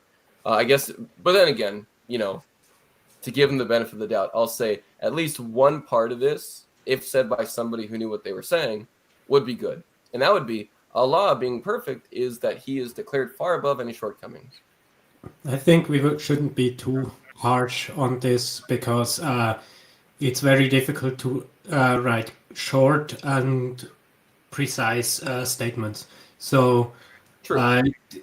if you're trained in that field, then it's possible because you probably thought hundreds of hours on it. But if you're just sometimes think about it or just thought of it now because the question was asked, then a conversation would be way better at finding out what the person actually believes than over analyzing a single comment. Yes, Yeah, that's true. and I would definitely, and I already put this invitation in the chat, but I'll do it vocally as well. I would encourage Akron or Yobij or anyone else who wants to have a conversation with me to email me, that is at reasonanswers.com, and we'll set that up. It doesn't have to be a public chat. It could just be a private chat if you don't want to go live, although I think it would be more beneficial because then lots of people would get the benefit out of the conversation. But I'm also open to having a private chat with anyone who wants more information on this, especially you two who have both, well, other than attacking, other than your Akron's behavior towards your beach, that you've demonstrated, politeness and respect, and I would be happy to have a conversation with either one of you. All right, so let's get back to the points that you were making, Ben Rex. Yes, I think that's point. God is perfect was got a beautiful answer, and I would want to go to the last definition or last definitional question, or depending on how you view it, the second last. But yeah, there is only one God. Like, is that necessarily true? Because when I have a math equation, then I can have two equally tall maxima. So why is it not possible to have two completely perfect beings? Or Yes, three, this is or great. like not just persons, but independent divine essences which are different. Yes. No, this is Ben's got a great question here. That's excellent. So, in terms of math, right, we're thinking about quantities, and so the notion of perfect quantities, things that are like fully sufficient and separate, we can understand mathematics. But when it comes to qualitative perfection, perfection of qualities instead of quantities, then what it means for there to be a perfect being is for them to not be lacking in any, anything which is proper to them. There's no standard beyond them. The issue that kind of happens when you have, one perfect being who has no standard beyond them is when they have another perfect being. Because if you have another perfect being who has no standard above, next to, or beyond them, and then another perfect being who, again, we're claiming perfection to be, there's no other standard above you because you are that standard. Then if we have two equally perfect things, that means that they both equally have no standard beyond or above them. But by definition, they themselves would both be a standard of some sort of exemplar being or behavior or thought or something. And so when it comes to qualitative perfection, if we mean perfection in the sense that there's no standard beyond, by definition, having two equally perfect beings means now that you have some sort of standard to which the other can be compared and considered less than or needing to grow to fit that standard. If instead we say that perfection means there's no quality that's missing in being the maximal form of itself, let's say that, then we'd have to say, okay, this being is not missing in any quality that makes it maximally perfect, right? That it's uncreated, uncaused, knows all things, and is the source of being itself. If that's what it means to be a perfect being, to be the source of being, then a separate being who is the source of being would either be the source for this one or this one's the source for that one, right? And now when it comes to perfect beings, there has to be some sort of imperfection in one of them. Because if there's not, then one of them is not the source of the other, or there's no comparison, right? But in order for two equally perfect things to exist, the only way we can actually tell if they're different, maybe I can say it like this, maybe this would be the most simple way to say it. In order for two things to actually be different, they would need to be different in some way. In order for two things to be distinct essences, they have to be different in some way. But here, right, we have two equally perfect things. So we have the list of all the things that make something perfect, the list of all the things that make something perfect. And if we have two things that are equally perfect, as in they are whatever those perfect things are, then we can't really say that these two things are separate at all, because they're equally perfect. Whatever it means to be perfect, this thing is that. And this thing also, this separate thing is that. But then if they're both equally perfect in the exact same ways in every instance, then you can't really say that those are two separate, distinct beings, because they're equally perfect in the exact same ways. Every single thing you can possibly say would be correct about this one. And so in that case, you wouldn't be able to have, these two equally perfect beings, because you're talking about the qualitative aspects of something. In math, though, sure, you can have these numbers that are like, equal quantities, right? You can totally have that, but you're not really looking at two separate things in math, right? 2 equals 2. If you're just looking at the concept, then you're just looking at quantities that are being compared, and the quantities themselves are not perfect. So the comparison's a little different, but also you're not looking at something that has like an intrinsic standard to it for the number 2, besides that it's a quantity like this. So simply put, for things to be different or for things to differ, they have to have some difference in between them. If two things are equally perfect in every single way of what makes something perfect, then there would be no difference between them. Therefore, you can't have two equally perfect beings, because there would be no difference to distinguish between them. I would I can see what you say here. I would say it is true that if they are the same in any way, in every way, then I don't know if they have to be the same being or not, but it doesn't really matter, because for one, this assumes that all attributes of God only have one possible solution of being perfect, and that's a claim. I don't grant that claim, but you mentioned in your thinking out loud, you mentioned something which I think is the argument which basically makes the case. Basically, if being the source of beings is part of being perfect, then that necessarily makes just one God. So I think that's the case making point, and the other ones are not. So yeah, That's good to know. Actually, I'm glad that one worked there. That's good to know. Would you agree with my reasoning, or is it just are you just happy that I agree with your conclusion? No. So I would still say that perfection, right? If what we mean by perfection, because the whole sourcing nature of God is pretty important, that He is being itself.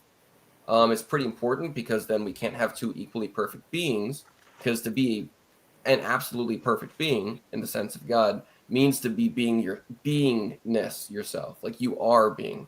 So something else can't exist unless it's dependent upon your being, and so one of these would have to be dependent on the other, which means one of these is not absolutely perfect. So that is a foundational belief about Christian thought in terms of the nature of like perfect being theology. But in terms of the attributes of God. Let's say, you say that there's potentially some other solutions to each attribute of God's nature. The word solution is interesting. The word solution is very interesting because that's a very mathematical concept, right? Yeah, Solution. I'm aware that the polygon is just a story. It's not an argument. It's just to illustrate my point. Oh no, not even the polygon thing, but just Yeah. when you were saying, the thing you don't grant about. Solution is also just because I like the math. So Yeah, no, that makes sense. that's why I use that word. There's probably a better philosophical word. Yeah, no, I get it. Like explanation, like an explanation of an attribute or the best form of it, right? And so I would say that by definition, since the whole notion of perfection is that there's no standard above or beyond the standard of God, since he is his own standard, then to say that there's other, to use your word, solutions, right? Explanations, ways of seeing it. We could say that other ways of seeing an attribute of God would kind of require that there's some standard beyond God, which then goes against the whole perfection idea. If we assume it to be God being a perfect being means he has no standard above or beyond himself. So what is this person saying? That's why God has 99 names, which is what. Yeah. So I asked him why. He said that. What he means by that's why. So something is why Allah has 99 names, but I don't know what. But I assume it was something you just said, like something that has been said recently. But I don't know which thing he thinks is related to the 99 names. So I asked him. Yeah, I'm trying to think about what I just said to kind of think how this comment would be related. It could also be referring to another comment, so it's That's not true. That's true. There might have been a conversation in the comments. That's true. Well, yeah, he hadn't said anything in a while, and no one had said anything to him in a while. So I think it was about what you were saying. But anyway, I asked. I'll have to watch back later and see what he might have been referring to. Maybe he was referring to the nature of the list of all the things that make a perfect being. And so he's thinking that's why God has 99 names, So it's like the whole checklist thing I was talking about. So maybe they're referring to that. That could be something.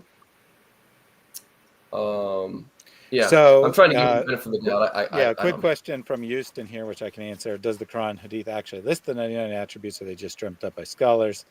So no, there is no Sahih narration or the Quran that gives you the 99 attributes. There is a Hadith that does, but it's da'if and is mostly rejected by Muslim scholars. So there are Sahih narrations, and I think the Quran as well says that he has 99 attributes or 99 names, but none of them actually list what they are. So any name list you see is something that a human being came up with to try to figure out what those 99 names are. And many of them are just repeats of each other over and over and over and over and over. You'll see he's most merciful to the Muslim, and then next one, he's most merciful to the animal, and a lot of these ones are just kind of repeats of other ones, at least from the list I've seen online. Yeah, so if you look at two different lists, you'll probably see slightly different. I mean, they'll be mostly the same, of course, because there's only so many things you can come up with, but they'll be slightly different because none of these are considered authoritative or authentic in Islam.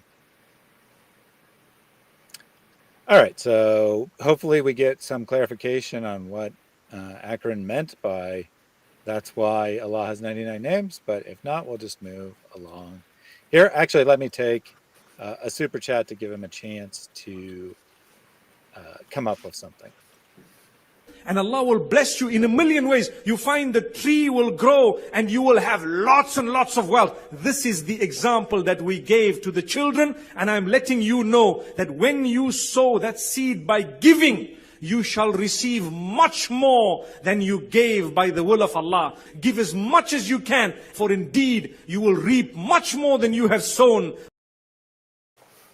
So this one is related to the apples. Didn't say the word apples, but this is him continuing on. This is the example we gave to the kids, he says, which the example is you ate the apple and you still had the seeds, and then you planted the seeds. But I think it's especially gross that he's like, yeah, we're telling all the kids that they need to be giving money to our organization. And yeah. Anyway, the super chat from the scripture plug Albert. First time catching the stream live, and it's been awesome. Prayers going up for your ministry, Thaddeus, and God bless you all. Thank you very much for that, Albert. We had a chance, him and I had a chance to talk on the Black Doctor's channel about a week ago, maybe 2 weeks ago, and I look forward to working with him again soon. So check out his channel if you're not familiar with that. All right, let's see. Was there any new response by Akron? No. So let's just move along then. Yeah. To finish up this question, I just want to ask a question again to see if what your response Who ate is. the apple? So you said that, there is, you said that for two gods to be perfect, they have to differ in some attribute, and it is not, we can't really know for sure what all the attributes of God are, because in some way he is unknowable. We can set certain guidelines or certain limits. We can get some guesses based on what scripture tells us and what logic tells us, but we can't actually know all the attributes. So I think for example, eternal, there is only one way for it to be perfect, but I assume there is at least one which may have two possible solutions. And so if you were to go that route, it's very difficult to prove that there is only one God. Do you agree with that observation? Well, so I don't necessarily, just because the number of attributes, I'll say it like this, the number of attributes of God doesn't actually play into the question of being able to differentiate between two perfect beings, two equally perfect beings. Because even if there was just one attribute of God that made him perfect, then in order for there to be two absolutely perfect beings who are divine, they would need to in some way differ beyond that attribute, but that attribute's the thing that makes them perfect, right? So the number of attributes, because I agree with you, the number of attributes of God are unknowable, but it's not the number of attributes, but the attributes themselves, like just the fact of the attributes. Yeah, whatever that number is. I mean, oh, go ahead. If there were just the attribute eternal, then I agree there can only be one God, because eternal only has one solution. Yeah. But we know that there are more than one attribute, and so just one of them has to be different for there to be two different, or for there to be a possibility of two different eternal gods. Yes, but they'd also have to be equally perfect. And that's kind of the difficulty, right? Because then if we're saying that they're equally perfect things, then we'd have to explain how this other thing would be equally perfect, which again is a little strange, just conceptually to understand. Because then we'd have to say, oh, well, this thing is perfect in its attributes, even though it's different from God, who is perfect in his attributes. We'd have to say either that there's a standard beyond both of them, which is a separate argument, right? If we say that these two equally perfect beings exist separately, then there must be some standard beyond them that they're being compared to know how they're different. And so I think the exact number of attributes doesn't really matter, because even if it was just one, in order for them to be two equally perfect things, and there's only one possible attribute, then that one would still show that you can't have more than one God. And so any other attributes you add to it still have to go back to, the fact that there has to be a standard beyond. And if there's a standard beyond, then you either have to say that neither of them is perfect because there's some standard beyond them, or you'd have to say that one of them is perfect and the other one is just less than, because it's not fitting that standard. And so I think the idea of two equally perfect eternal beings doesn't really have a logical solution. I would say a horse can be perfect for racing, another horse could be perfect for carrying a carriage, and they are both horses which are perfect but not in the same way. How would you respond to that? Actually, I figured you would say that, which is why I said two equally eternal beings. Like two equally fundamental beings that are necessary, right? So that's what I meant by eternal. Really, I meant necessary beings. So two equally perfect beings would be beings that are not dependent on anything else. Horses would be categorically different because they're dependent. I'm aware it was an image. It was not a. It was a story. No, I know. I know it's just a story, but believe it or not, it's actually philosophically important. The difference between a horse and God, right? And so this isn't me saying that your example was wrong. I'm actually saying that your example helps us to know something unique about the comparison between God and creation.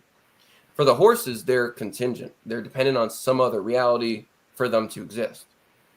For God is independent of all other realities because he just is being itself. And so when we're comparing, two equally perfect beings in the divine sense, we're saying that there's this being who is necessary, who is independent of all other reality, because they are reality. There's nothing else. And so since they're independent of all reality, and that they're the source of all being and all reality, then we'd have to say that, there could not be another being, just by the nature of that perfect being being independent, being necessary, and not contingent.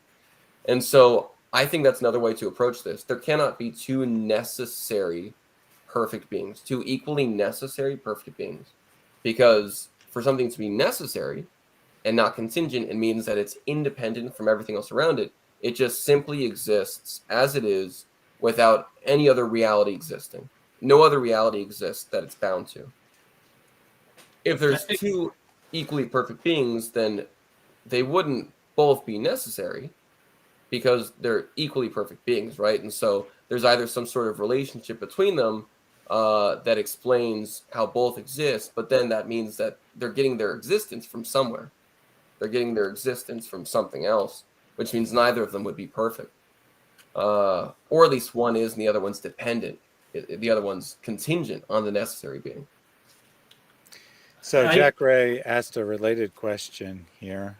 Could a created being be perfected even for a task when it be more tuned for that task?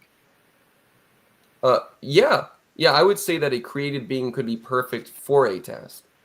But there's a very big difference between something that is perfect per se, which means essentially, so just as it is, not even what it does, but as it is.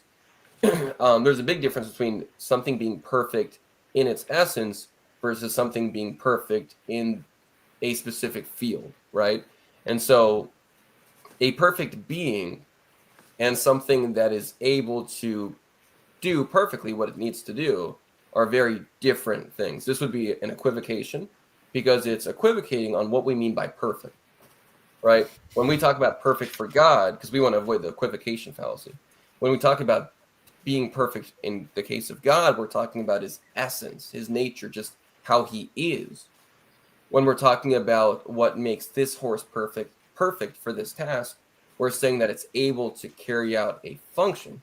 A president who is acting perfectly would be one who is able to lead all of the nation together in unity towards a certain end, or A judge who's perfect is a judge who's able to decide in every single case who went against the law and what the correct judgment and punishment would be there. And so this is something we would want to avoid, just using the word without thinking about the differences and what we mean by it. A perfect being, when we're talking about the divine, we're talking about essence. When we're talking about all these other things, we're talking about perfection in just the action that's happening, the thing that it's able to do for a specific task. And we wouldn't apply that to God because there's no standard outside of God to say how he, should do something, right? For a horse, we can say how a horse should perfectly do something because the horse should carry the, whatever it is, the manure or the barrels or something, or a perfect racehorse, should race and get first place every time. So there's some sort of standard that we're comparing it to for that perfection. The perfection of God, he is his own standard. That's the difference. Yeah, Very good. By the way, I understood your point about which you wanted to say, so I can agree with it. Right on. And also for the people in the audience, I hope that difference in perfection as it's used makes sense. So please let me know if it does or does not. Later on, I could address that. Absolutely. So I think now might actually be a good time for this question that was raised earlier by Akron. He said, if Jesus and God are basically the same, then why did Jesus speak cryptically when saying he is God instead of flat out saying, I'm God, especially since the people saw a man being God as blasphemy? Well, first of all, I want to say thank you for acknowledging that people accused Jesus of blasphemy, that in fact, that is why they wanted him put to death, because usually a Muslim will tell me that Jesus never claimed to be God. But in fact, people did see that as blasphemy and accused him thereof. As for the substantive comment here, why didn't he say, I'm God? Well, one, that isn't a very meaningful statement in the multicultural, polytheistic environment that he is operating. Second of all, anyone can say words, right? So that's why he didn't say, I'm God. Now, why didn't he say, I'm Yahweh, the specific deity that, the true deity, the true God that he is? Well, anyone can say those words. Instead, he does what only God could actually do, and that's demonstrate that he has the attributes of God. He makes numerous claims about having attributes that are uniquely given to Yahweh in the Bible. And then he demonstrates that he actually has those attributes by working miracles. A good example of this is when he says to a paralyzed man, be joyous, your sins are forgiven. And then people are kind of grumbling, anyone could say your sins are forgiven. What kind of joke is this? We wanted him to be healed. So then Jesus heals him, makes him walk, and says, which is easier, to forgive sins or to make a paralyzed man walk? But so that you may know I have the ability to forgive sins, I will demonstrate that I can heal him as well. So he proves himself to be God rather than just going around making a claim that would have no real meaning, because anyone can make that claim. A crazy person does make that claim, right? Mentally ill people make that kind of claim all the time. Looks like maybe David wants me to bring up a slide to add something to that, so I'll do so. Yeah, just one or two slides I have here that could be a little helpful. Right here, let me see if I could actually zoom in real quick to show people. Are you actually seeing the PowerPoint as it is? Yep. Perfect. So where does the scripture say that the Son is God?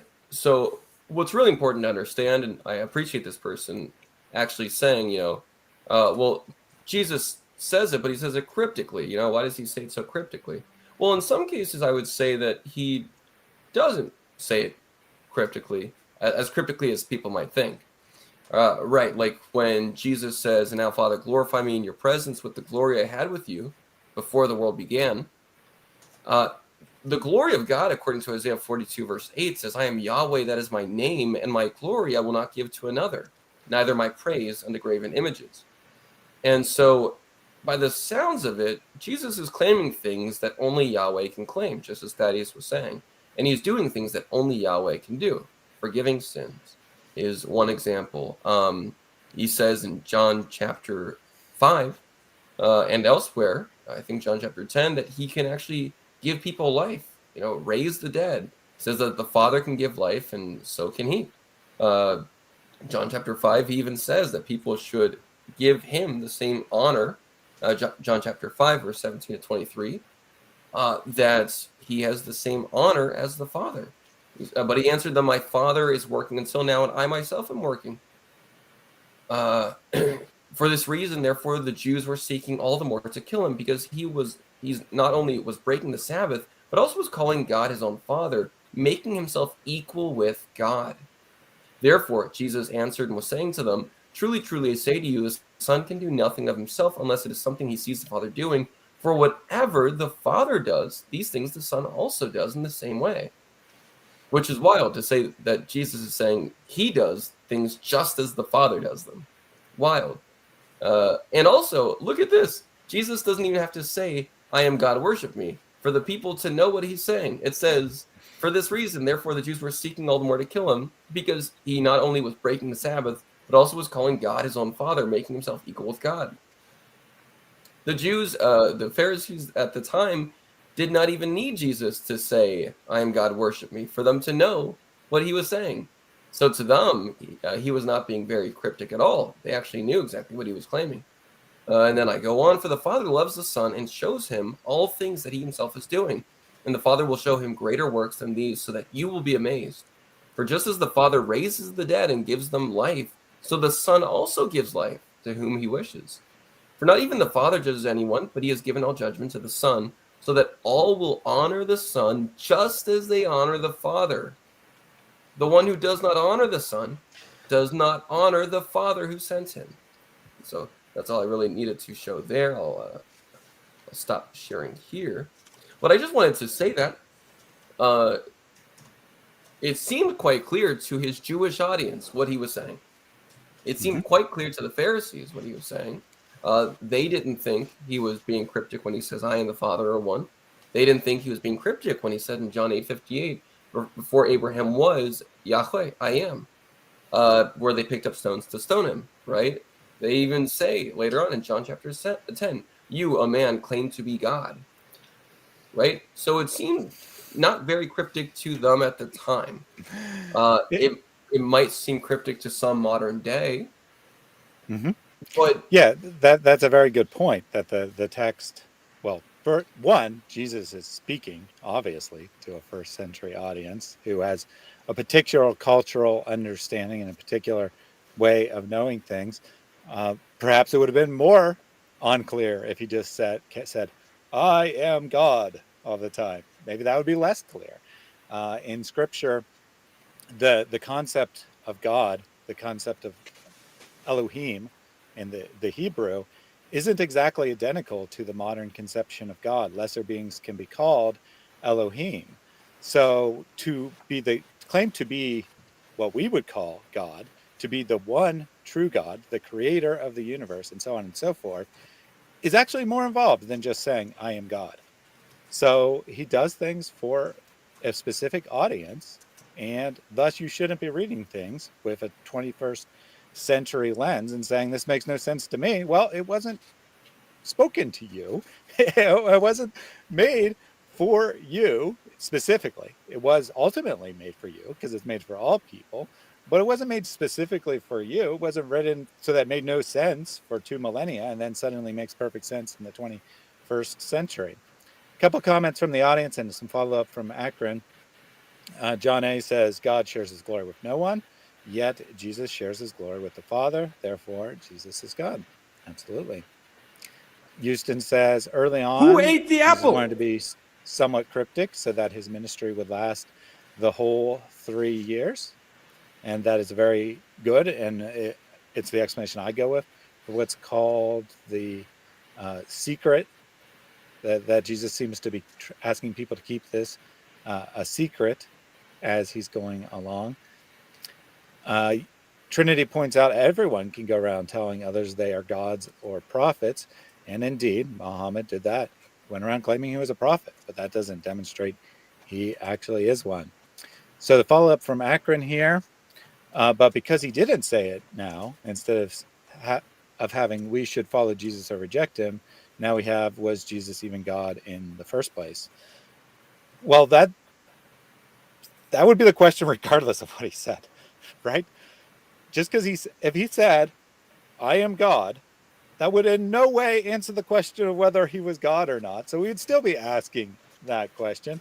So I don't consider that a substantive point at all. But his second follow-up is a little better. And what about people who followed the Old Testament because it said not to worship anyone other than God? What would they think if someone preached that they were God? How would they feel?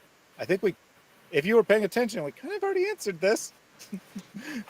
They picked up stones to kill Jesus because they didn't believe that he was God. They understood, right? They understood his claim, and the reaction was, how dare you? However, that was only some people's reaction. Other people, because they already understood that God was complex, that he had a multi-personal nature, they understood that the promised Messiah, the Son of Man, would be a divine figure because no human being could fulfill the prophecies set out for the Messiah.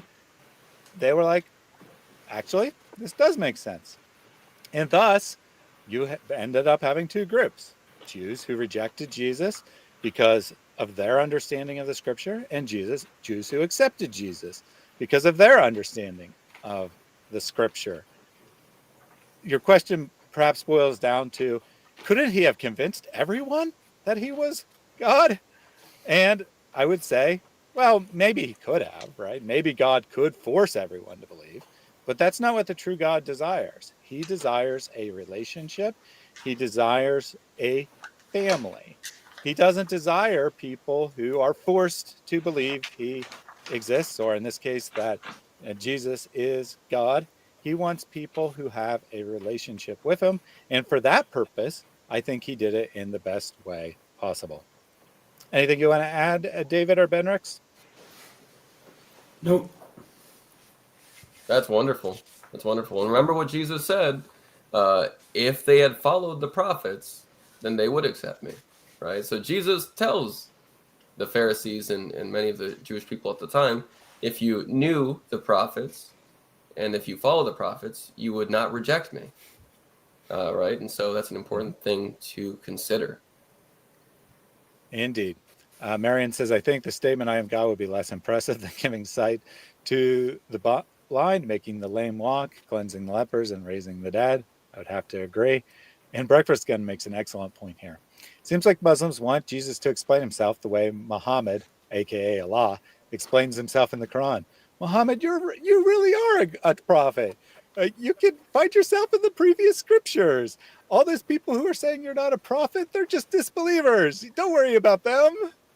That's what Muslims seem to want, which to me, as an outsider, seems exactly like what a false prophet would do. Go around constantly saying, anyone who doesn't believe in me, they are rejected. Allah made them not believe in me. If you actually read the Bible, you would believe in me. Well, I have read the Bible and you're not in there. You liar! Get out of here! I will kill you! Ain't that true? That's wild. Yeah, that's true. That is a constant thing. It's the last thing I'll say on it, but that's a pretty constant thing, is the importing of Muslim standards onto Jesus and then being confused why Jesus doesn't fit the Muslim standard of, what they're expecting, right? Well, that's because you're importing a Muslim standard based off of Muhammad on someone who is not really in any real sense comparable to Muhammad. And, you're for some reason forcing your standards onto someone completely different. All right. Yeah, so let's go ahead and get back to the original topic here. These questions are good. I'm very glad. I want to repeat this. I'm very glad for the Muslims who've been here. The interaction has been great, much better than typical. So I'm very happy that you're both here, and I welcome you back anytime.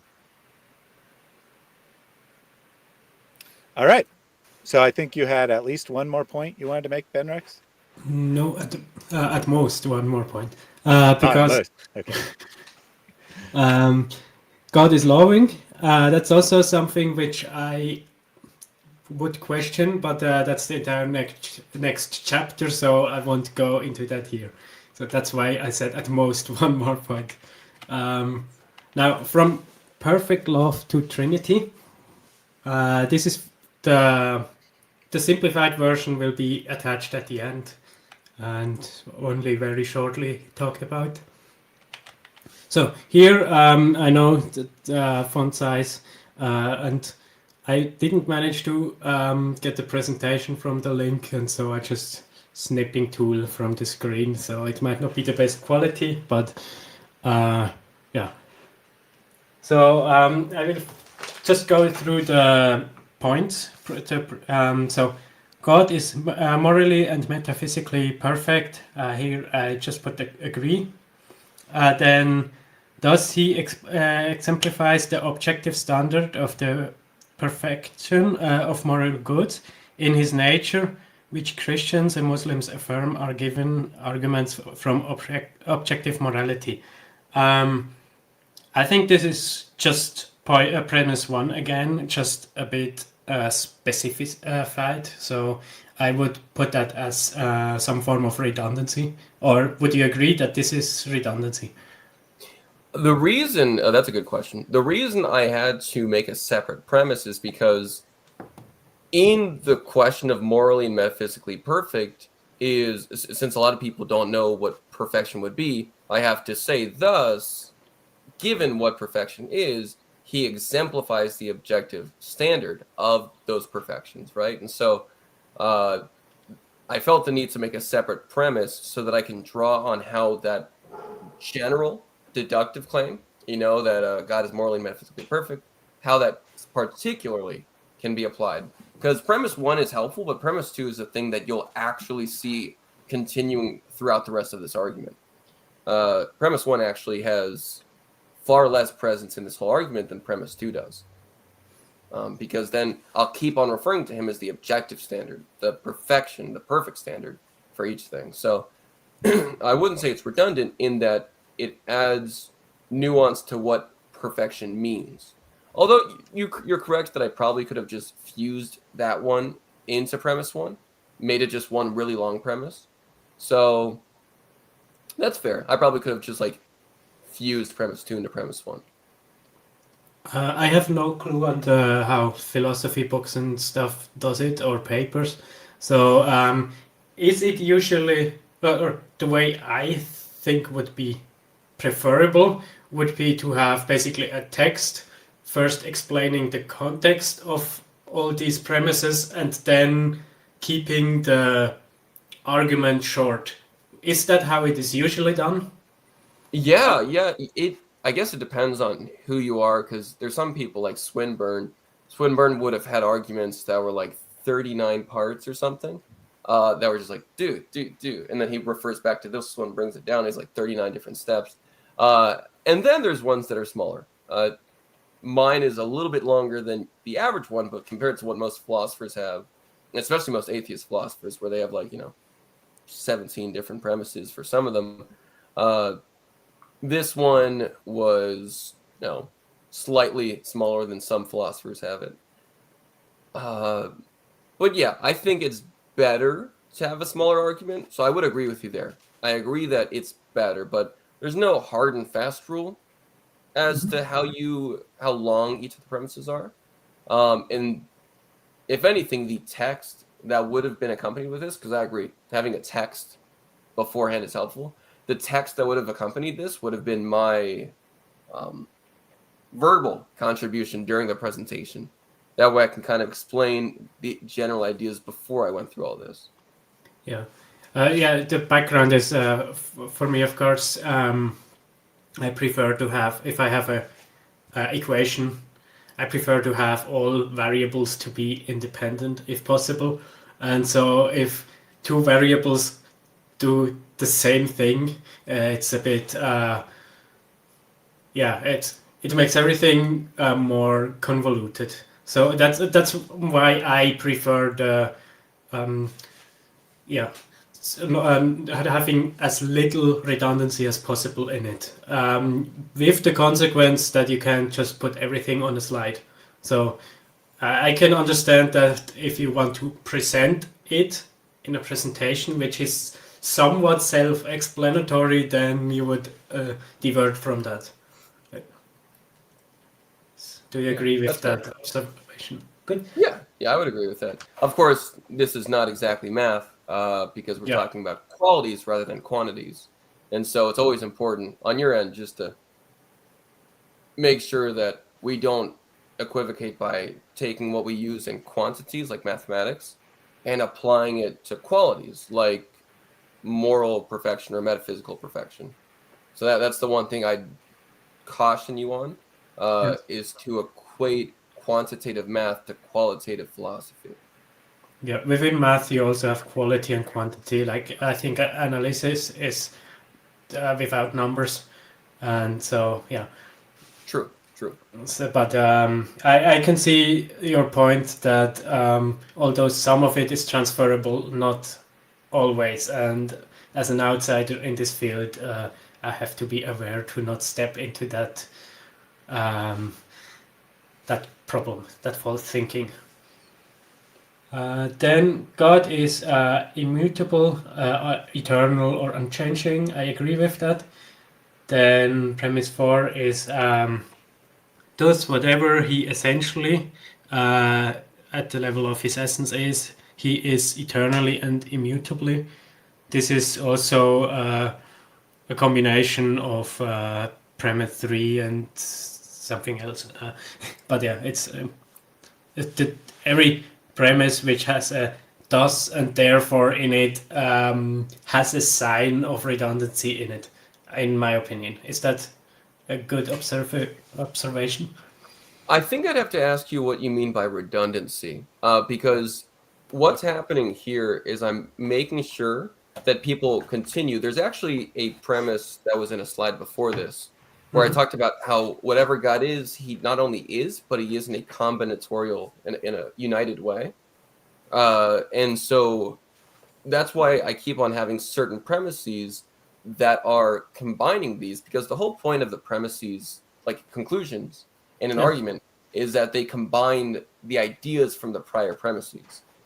For these longer arguments, my premises have to continuously combine all the ideas to keep it consistent, to make sure people are following through. So redundancy would not exactly apply because there is something technically new being said.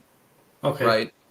In premise 5, for instance, premise 5 is now combining all the things written before, right? So premise 5 says, therefore, whatever moral perfections, that's a reference back to premise 2, God exemplifies, he does so eternally, combining premise 4, premise 3, and immutably is what we're going at there.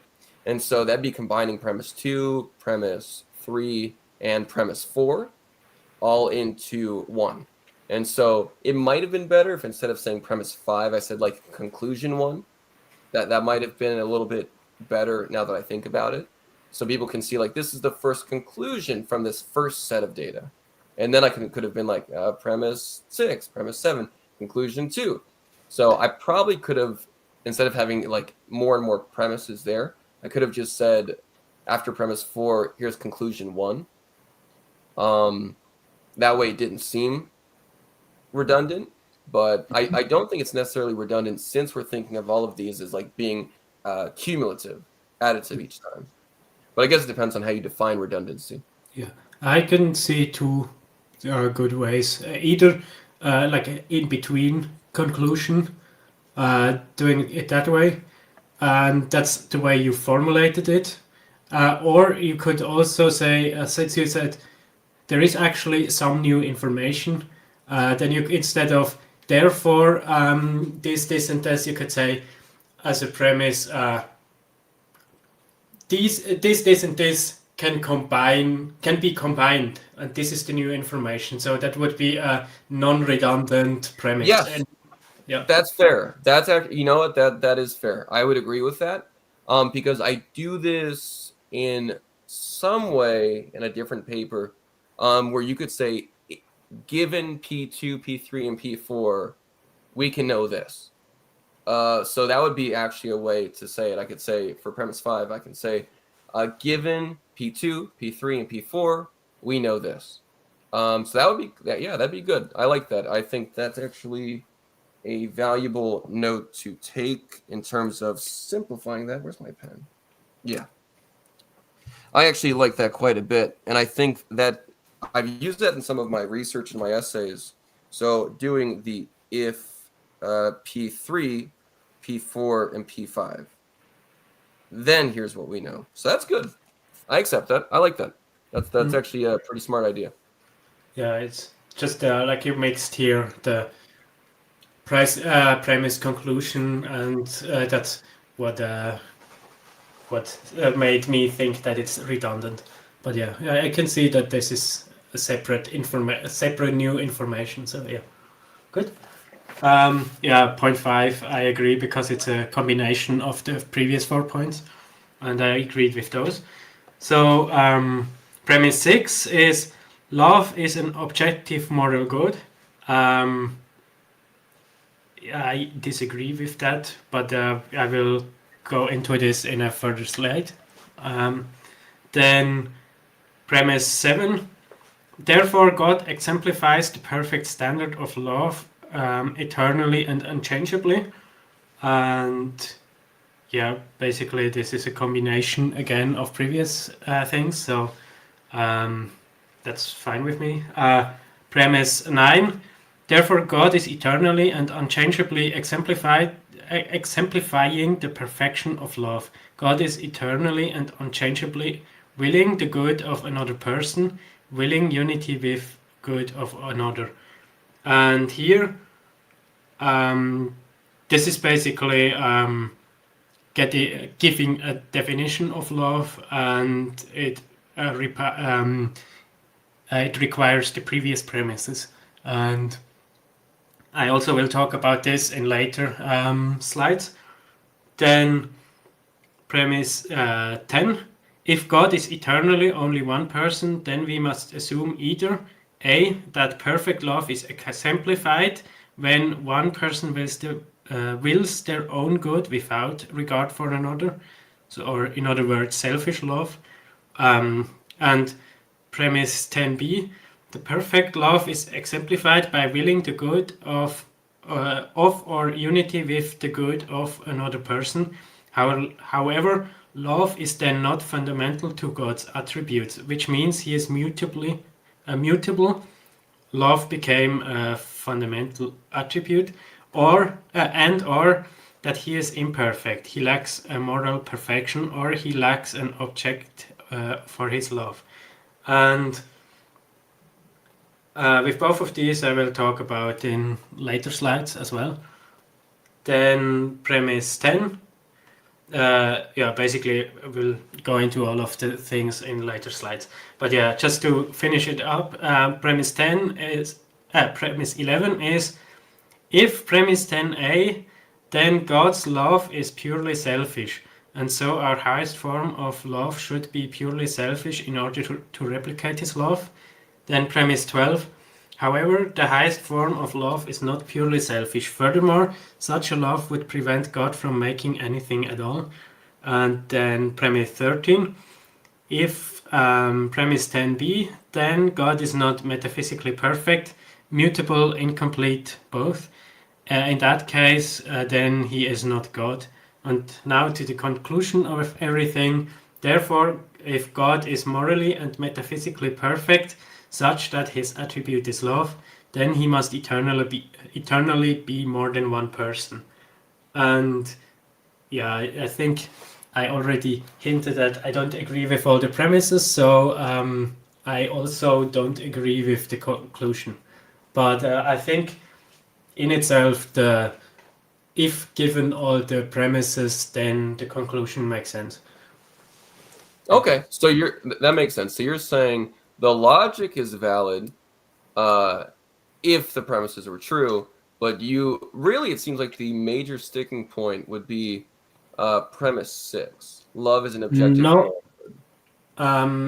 that's one of the major. Well, sticking because points. everything else is technically dependent on that, right? It seems like almost everything else you have here says, that it's referring back to that. No, there is also another point, namely the definition of love itself. What this definition is and that it is objective. Those are the two sticking points. Yeah, okay, that makes sense. Oh, sorry. No. Actually, go on with this one because looks like those slides are gonna deal with it. So this will be good. Okay. Here I try to do it as well in a philosophical argument style. I think I didn't succeed perfectly, but yeah. Premise 1: objective moral laws require a moral lawgiver. Premise 2: the world is created according to the morals which the creator set into its foundation. The conclusion: I know it's not really the conclusion of the premise, but the point which I wanted to say is we know that love is an objective moral good because God is love. Therefore, we cannot use the objectiveness of love to prove that God is love. So I think that this entire thing is circle reasoning, because we say love is an objective moral good, and because of God, we can't just switch it around. And I'm sure there is a philosophical word for that, but would you agree with that statement? Yeah, so if I'm going through this, objective moral laws require a moral lawgiver. There is a little bit of hopping around on this. That's a little strange. Yeah, I know. Which is fine. It's fine because I think I know what your premises in between these would be. So objective moral laws require an objective moral lawgiver would then imply, because we could structure it like this. If there are objective moral laws, then there's an objective moral lawgiver. Premise 1. Premise 2 would be there are objective moral laws. Premise 3, conclusion. Therefore, there is a moral lawgiver, and this moral lawgiver we call God. So that'd be the first argument behind premise 1. Mm-hmm. Which, of course, if you're asking, oh, well, how can we prove that there's objective moral laws? That's not to ask how can we prove that there's objective moral laws. We'd have to say through intuition and inductive reasoning, that all people, even beyond their own cultures, have this understanding of the nature of goodness as something that should be, right? So through inductive reasoning, we could actually show that the prospect of there being objective moral laws that go beyond our standards and beyond naturalistic law is not sufficient, right? So we could see that there's this implied intuitive sense of objective moral law.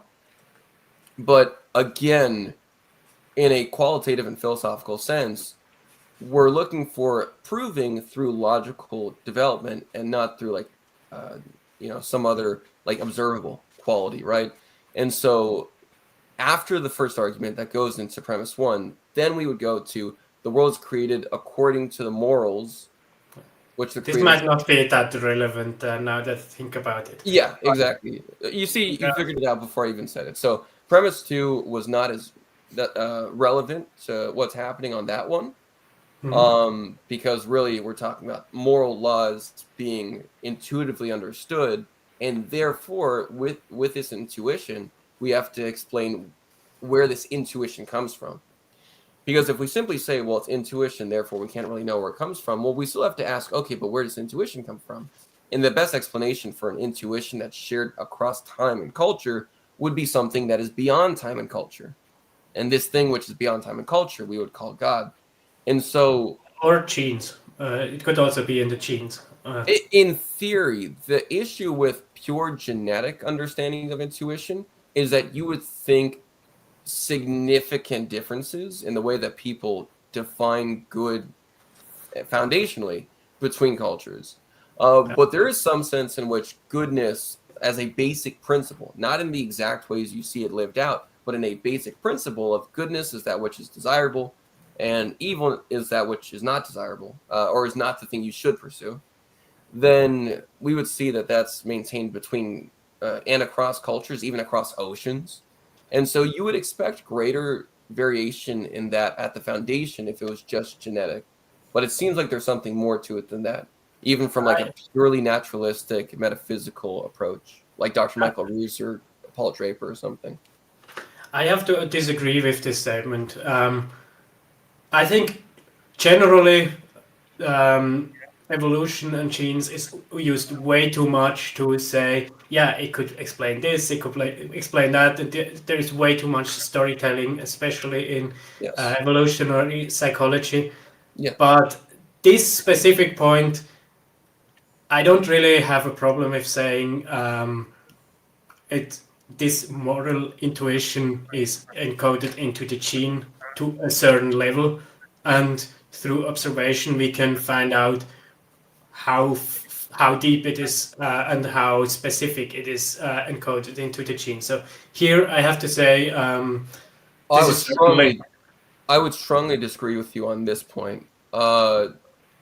If so you could say that God encodes morals into genes. You could say that God encodes moral intuitions into genes. You could. But Yes. the issue is that what we consider morality is not just the baseline assumptions, but also like the way that's lived out, right? So evolution by itself is not sufficient in explaining the nature and strength of moral intuitions. Take, for instance, the moral intuitions about disabled people. Disabled people, by all accounts, evolutionarily and genetically speaking, according to like according to Hamilton's rule and Hamilton's law about genetic behavioral development, according to that really good law on how behavior should develop in an evolutionary system, you should have good behaviors that are called good, develop that have a really high positive impact on the genetics of that individual who's helped out or of the community, their genetics. In the case of people who are born with a severe disability, all of our morals should point to us abandoning that person. We would say the most good thing you could do, evolutionarily speaking, is to abandon that person at birth so as to not drain the resources of the population, since that person likely won't have the sufficient fitness to achieve physical and sexual fitness for their own children to be born. And so, and that's just one example. Obviously, then we go to racism, right? And we would say tribalism, which is the original form of racism, makes sense in an evolutionary system. And it should be considered a factual moral good because it does increase the genetic benefit of your culture, the people that are closest to you, according to Hamilton's rule. R times B is greater than C. And so we should have all our intuitions saying that tribalism, which is manifested in racism, is a moral good, and it's good for our survival, and it's good. But humans don't, right? We have these things that are purely anti-genetic. There's even crazy things people support modern day that I disagree with. But those crazy things that are anti-evolutionary, anti-sexual fitness, that can destroy a kid's ability to reproduce or whatever, societies are starting to call that good, which would go against evolution, in which in evolutionary cases, you just support whatever increases sexual fitness and reproductive fitness the most. So I would say from my background in genetics, in evolutionary biology, there's things evolution can explain. I would agree with you on that first point. But when it comes to the nature and depth and exact examples of the weird morals that humans have into and between cultures, it's a poor system. Ethnography, the study of behavior, development of behaviors in like evolution, it's just not a good grounding, not a good system. So I would strongly contend on that point. Yeah, and I think you, as you take one strict evolutionary concept, like the most simple version of it, and then base expectation on what we should observe based on that strict version, and then say therefore evolution can't explain it. But I'm not. I don't think Not evolution. can't, but does a very poor job. Yeah, but I think it is possible. I mean, if you have a neural network, they are sometimes compared, and then you can teach it one thing, and then it goes. Then when you apply it to a slightly different situation, then it can go into completely wild direction. And I know it's a bad analogy, but I think similar things could happen with evolution. For example, a fish in a cave loses its eye because in this environment it's more efficient to lose the eye. Or if you have a community, then over time it makes more sense to support the community than yourself, because a chance of your genes being spread increases more if the community survives than if just you survive. So there are mechanisms which, in my opinion, are enough to grant to make basically to explain that. So why there are certain morals which are across all humans, and and also there is a certain bias we should be very careful on avoiding. Christianity managed to spread all over the world, basically, and it even influenced Hinduism and Buddhism and certain African religions and everything. It managed to influence a lot of things. So if we say, there are moral goods which are shared worldwide, we have to be very careful to not observe basically the Christian values which came to this region later. So, of course. Yeah, that's why I was very careful when I said those basic moral principles. Notice how that's why I'm very careful with my language when it comes to this stuff. When I said shared values, I said basic moral values, very basic things, not the specific manifestations, but basic moral values. And so that's why I didn't implicitly import Christian specific ones, but just this general sense. And then again, with my explanation about evolutionary development of behavior, that's why I said that within communities, you have tribalism where you have behaviors that support your community, your genetically relevant and related community. But what you just said, and I agree with, the issue is that's not against what I was saying. What I was saying is that you should, just like you see with many animal groups and even with many chimps modern day, you should have, by all major accounts, the most probable, by a vast majority, and I really, this is clear from evolutionary science and ethnography and the study of ethology and the development of behavior, the much higher probability that you should see, given the principles of evolution towards beneficial sexual reproduction, is, yes, the benefit of your community, of your genetically related community, but not of some other community that's not as closely genetically related to yours. So I agree. Evolution, again, like I said before, can explain small communal moral behaviors, but not intercommunal moral behaviors in between people who otherwise could be considered dangerous and taking away from the resources for those most closely genetically related to you. So that's why I was very careful to say that.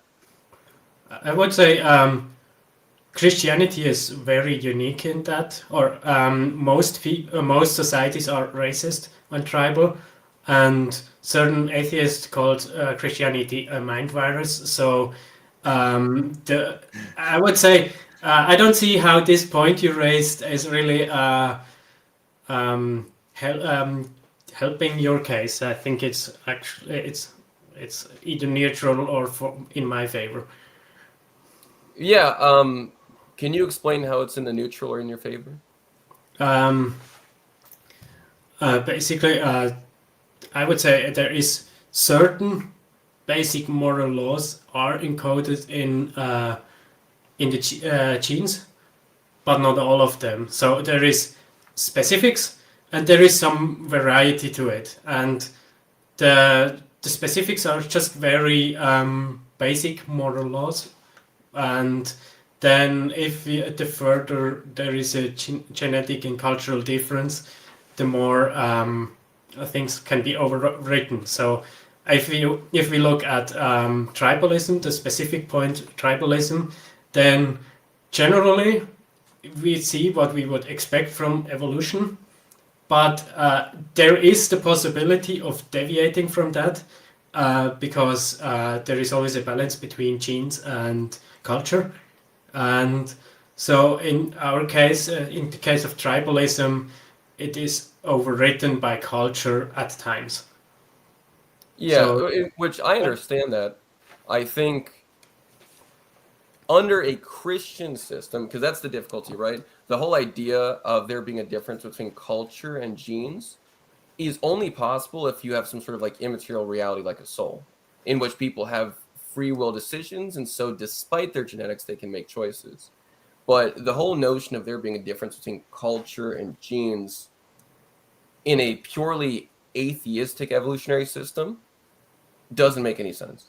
it does. Dolphins have different dialects in their What speaking. was that? So dolphins, they can speak with Sure. each other and they have different dialects. So there is That would be certain genetic things. differences, right?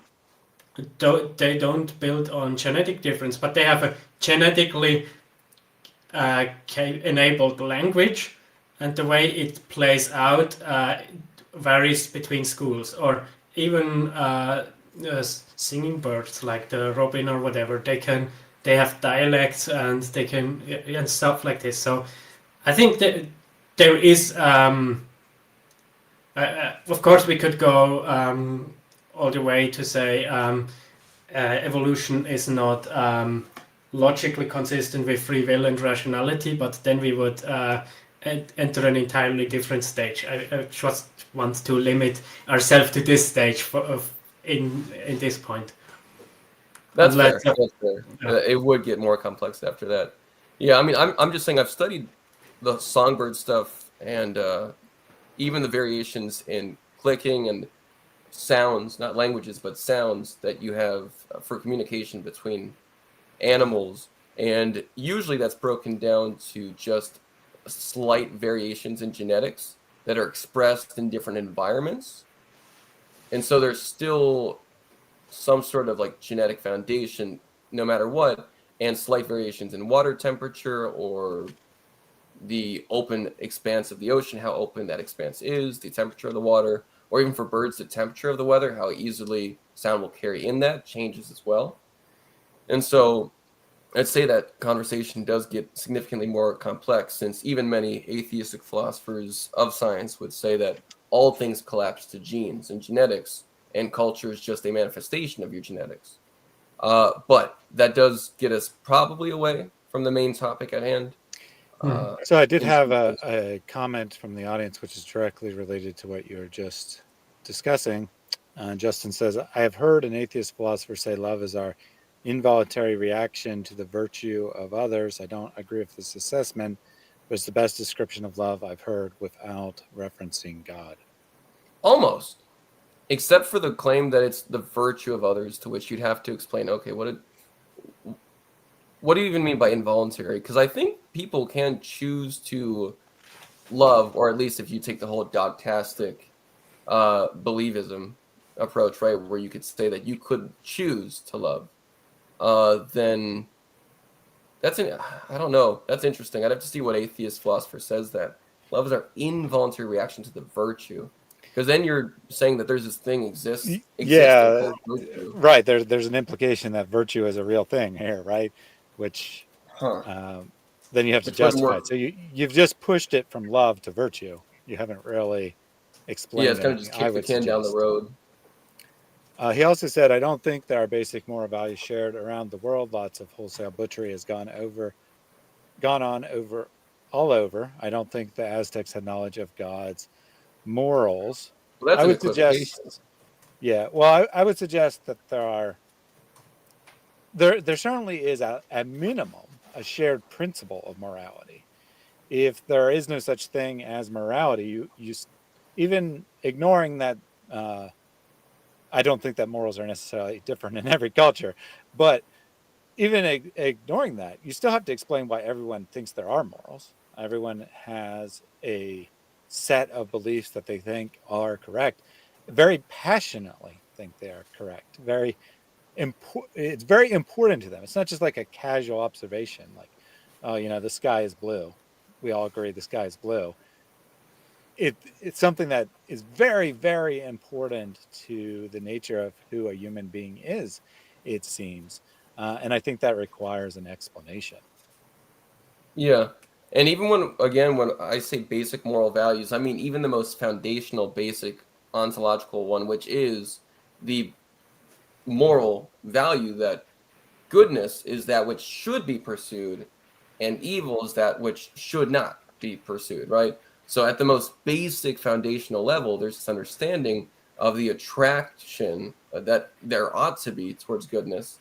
And yet, even then, the desire that some people have for the things they know to be wrong, right? Which adds a really intriguing aspect to what humans are, in that they have that as a quality, as a possibility. Um, and to say I don't think Aztecs had knowledge of God's morals is very confusing because that's, again, not relevant to the discussion. Aztecs believed when they were offering up people as human sacrifices that they were appeasing the gods. They believed that to sacrifice one was better than for an entire nation, an entire people to die. So they still believed they were doing a good. You could say that that was not actually good, and I would agree. But to say they had no knowledge of morals or of any morals of any god would be incorrect because they were led by their very belief about the morality of some sort of substitutionary atonement by some child in their place each day. And so, or at least whenever they would do their sacrifices. So I And then think there's a. Go ahead. I was just going to say, and then I had a couple of funny comments responding to that. Houston says, you can't criticize the Aztecs. That's just presentism. And then Malcolm says, Aztec phobia. Yeah, what's with all this Aztec phobia in the comment section? How dare you? How dare you? They were very advanced for their time. Nowadays, we do it. We do abortion in clinics, and they did it in temples. Yeah, yeah. You see, look how advanced they were. Don't you Yeah, get it? They were a couple thousand years ahead of their time, a couple hundred. They were ahead of the times for sure. I once saw a meme where a woman says, "My body is a temple," and then this one dog responds, "Yeah, Aztec temple." That's awesome. That's genius. I've never heard that before. That's genius. Holy moly, that's great. Yeah, the dark ones are always great. And just so you know, Saeed says Muhammad, sir, was not a dog. Thanks for clearing that up, Saeed. We really need to know that. Yeah, and he was definitely not a black dog. Yeah, for sure. There's no chance he was a black dog that walked in front of people during their prayers. Not a chance. And last point here before getting back to what you're saying, Malcolm says survival of the fittest does not need truth or goodness. The fact we have conversations about this shows we transcend mere materialism. Well, yeah. No, I agree with that. Yeah. I think the very fact that we're able, I mean, obviously from philosophy of mind, of which we have some really good options here, I would recommend Edward Phaser. Everybody recommends him. I do too. For philosophy of mind. His work on philosophy of mind is pretty incredible. He talks about, along with J.P. Moreland in his newest book on the soul, he talks about a lot of modern neuroscience research that goes into the strangeness of human thought as something which goes beyond mere material constructs. And so, yeah, I would agree. That's accurate to the modern research, that our abilities to talk about this foundationally means that we transcend the materialism that's otherwise presupposed. So that's good.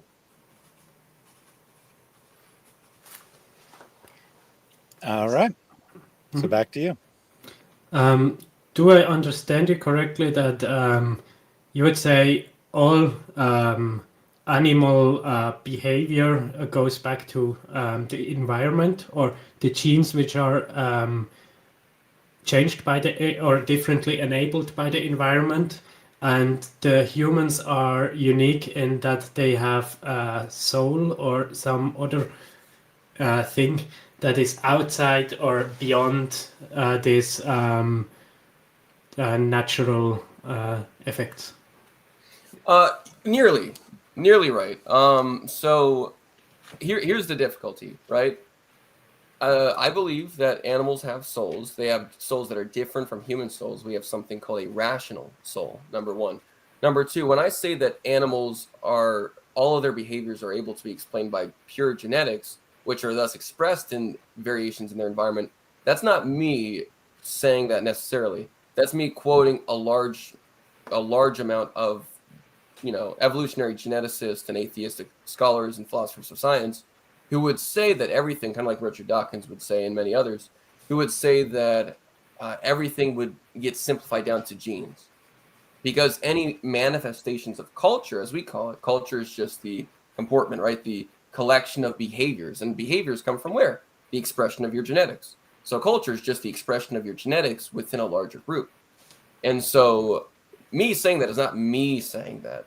It's me saying in an atheistic evolutionary accounts of reality, the distinction between culture and genetics is not real. It's not actual. It's just a manifestation of genetics. And so it's not me saying that. It's a great deal of atheistic scholars and evolutionary geneticists and ethologists who say that. And I would just say, if atheistic evolution was true, then it would be, right? So I was just correcting the details on that. I would say, as a Christian, I believe that animals have a type of soul, and yet that soul is different from the human soul. And I would say that humans, though we can fall victim to the impulses of our genetics, we have a rational soul which allows us to transcend it. And so that's really important. People can act animalistically. Really important. But they can also transcend that animal nature, right? That impulsive nature that humans have towards certain evolutionary ends through the use and faculty of their soul, of their mind, which is a part of the soul. And so that's what I would say. I would say that humans are able to act evolutionarily consistent in a fleshly kind of way. As a matter of fact, that's usually what I think of when I think of the flesh. I just think of, like pure evolutionary functionality, right? You're just doing this for your survival and whatever's beneficial in that instant for the survival per your community. And you're able to transcend that through the use of your soul. So that's what I would say. I would say humans can reflect evolutionary type behavior that's consistent with evolution through simply following their flesh. But because of the uniqueness of their souls being made in the image of God, right? Humans have unique souls. They have this ability to transcend it if they choose to. Doesn't mean that all humans will, but it means that they can. Does that make sense? Yes. Is culture part of the genes or part of the transcendence through rationality and other soul aspects? As in, like, what I believe, or what an atheistic evolutionary? Yeah, the answer of the atheist is obvious. They say everything is nature. So exactly. Okay, perfect. So at least we're clear on that point. So for me, I would say that culture is a real thing because atheistic evolution is wrong, right? Atheistic evolution is wrong because humans do have real souls that actually allow them to have behaviors different from their genetics and even different from what their parents taught them. People have free will and they have creativity and imagination.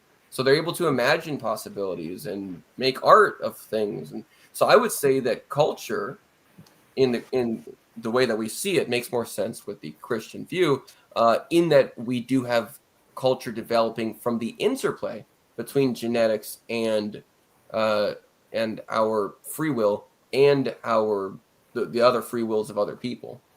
And so I would say, in a Christian sense, yeah, you could have culture developing not just from genetics, but also from the free will decisions of people. which would be closer to what we call culture. Yeah, that's something I would also agree to. But if we go back with those shared ideas to if we just have naturalism without mind, so assuming that was possible, then wouldn't it be possible to have culture which is shared?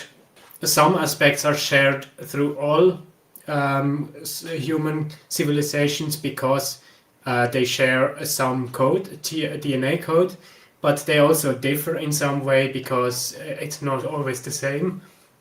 And the DNA is not always the same, and they differ because the interaction between humans, which is locally different compared to other places.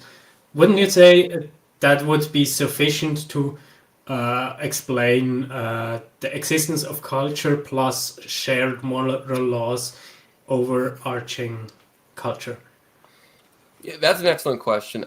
I would say in a humanistic, like evolutionary system where they're naturalistic, where there is no soul, then the question is not simply, is that possible to explain morals and culture, but is it possible to explain this reality that we see? Given the way that culture is as we've seen it in this world, right? As approaching it like an empiricist or something. Given how we see cultures in this universe as we see it, and behaviors and voting and the ways that people are even in their own culture with disagreements in their own system as we see it, I would say that just pure naturalism is not able to explain this system.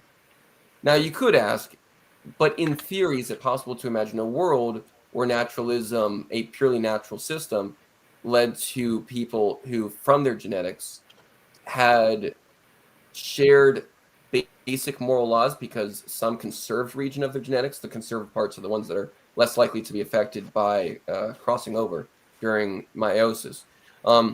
Maybe the more conserved regions of their DNA somehow like kept certain moral intuitions and behaviors, but then the variant regions, the variable regions towards the ends, maybe those were altered more by their environment, and so they have different behaviors.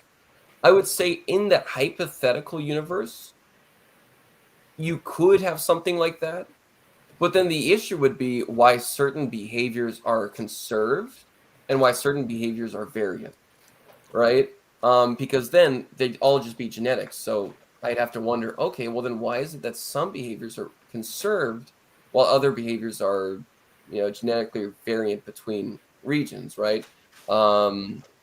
Is there really something of value to these certain behaviors? And what's even the genetic mechanism behind certain ones being conserved and being put in a place in the DNA where they can't be affected and all the other ones? So I think in theory, I could imagine a world in which naturalism allows for shared behaviors. I don't want to say shared moral intuitions, actually. Instead, shared behaviors, because moral intuitions requires you to actually think about the thing you're doing instead of just doing it, and to think about if it's the thing you should do or not.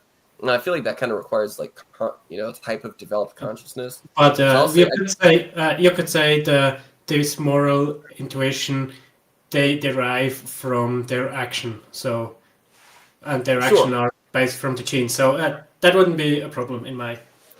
Okay, so you're saying like the action happens first, and then they see that action and they try to justify it. Yes. Kind of. Okay, but that still requires like the thought that you need to justify it. Usually, animals would just do something; they don't really feel the need to like quote unquote justify. There is a difference because why we say cats behave different than dogs. So animals and species can have species-specific behaviors. Oh, sure. No, I agree. And I would say that could be then the foundation. Humans have a species-specific behavior, and then they can draw their morals based on that species-specific behavior. Yeah, no, again, I hear you, but to draw morals based off the thing you're doing requires a type of introspection, self-reflection. I'm just saying, in a purely naturalistic system, I don't know if you would have any type of like introspection. I think you would just do things, and then your community that you're with would collectively punish you for it or not punish you for it, right? Like what we see with some types of bats, the vampiric bats that share blood if they don't get enough, and they're like, "Oh, you owe me some blood." So, which is a real thing. Some bats in South America. Yeah. One of my research projects back in the day, vampire bats have really interesting communities. Really interesting to think about. If one of them doesn't get enough blood over their evening run for some animals, and they're like, "Oh man, I'm hungry. I didn't get enough blood." Then some of the other bats in the community that got some extra blood from the night will actually regurgitate it into the one that's hungry. But then the moment that happens, the whole community kind of keeps their eye on that bat. And it has to, the next day, it has to get more blood to return the favor. But if it doesn't, then all the other bats will literally the next night, if it doesn't return the favor, all the other bats will push it into a corner. And then whenever it wants to get groomed and pet and stuff, then they'll keep on pushing it back into a corner and say, "Stop, get out of here, go." And they'll have to go where all the sick bats go when they get quarantined. And so it'll just have to like waddle there by itself, and that's its punishment. So we can't really say if there's any moral intuition there. All we can say is there's punishment or reward, punishment, reward, and that's about it. And so then the bat just says, "Must get blood so I can be reunited with community." And so the question of it being like good in a naturalistic system, just those intuitions sound like they require a type of advanced self-reflection you see with maybe a mind or a soul. And outside of that, I don't know if the kind of thoughts about justifying your behavior, like the bat doesn't justify its behavior. It gets pushed into a corner and it just sits there. And it's like, yes, I've done the thing where I didn't give blood. Next time I should give blood. And then that's it. You know, it's no real justification for behavior. Just does it or doesn't do it. And so I think it's possible to have an extremely simple form of behavior in a naturalistic system where you just have communal punishment of a thing that someone did. And if they have an advanced enough brain, they could say, "Oh, communal punishment of thing I did. Okay, me no do thing anymore." But otherwise, having some notions of like self-reflection or introspection about it, where it's like, "Oh, this is wrong for this reason," outside of like a utilitarian purpose, would seem very extremely unlikely in a naturalistic system. I would say it's extremely unlikely, and in some cases for self-reflection and introspection, physically impossible. Like material matter would not allow for that kind of self-reflection. Yeah, I think I can see you, and I think this is the problem with atheism. You mentioned a few I also found. This last point you had was basically my problem I have is the human mind, intellect is a huge problem for evolution, because if we look at the time span of agriculture as human civilization, let's say 5,000 years, I don't know, I just threw out the number. That's a very short time frame in evolutionary term. And so we can't assume that the brain fundamentally changed in that time frame. So basically everything which is required for abstract math, quantum physics, poetry, rational reasoning, or whatever, all that stuff that had to be developed before agriculture, even though it was only necessary from agriculture onward. So Exactly. That's one of those predictive evolutionary development which only starts to have an effect after it achieved, and before that it was just a huge energy drain. And so that's one contradiction in evolution, in my opinion. Or another one you mentioned was You said it's specific to culture, but I think it's generally a problem. The entire model of evolution builds on random selection, and there were experiments done that no, random mutation, not random selection. Sorry, wrong word. And the random mutation is assumed for the theory, but it is not. There were experiments where they found that certain regions mutate more than others, and there was even I've heard even of a paper where they found that bacteria, when they are in a very dire situation, for example, if suddenly the water gets very polluted, then in their last moment they just ramp up the mutation rate by a lot, and then they hope that at least one of the members of the group manages to luckily get a good mutation which enables them to survive in that. And so how does that protection and protection and mutation area, how is that done? I don't think there is an answer to that from the atheistic perspective. And there is also, and also if you have there are other points which I won't go too much into that. I think that's an interesting topic, but I agree with you that evolution, or I think evolution doesn't make sense. It's not possible to explain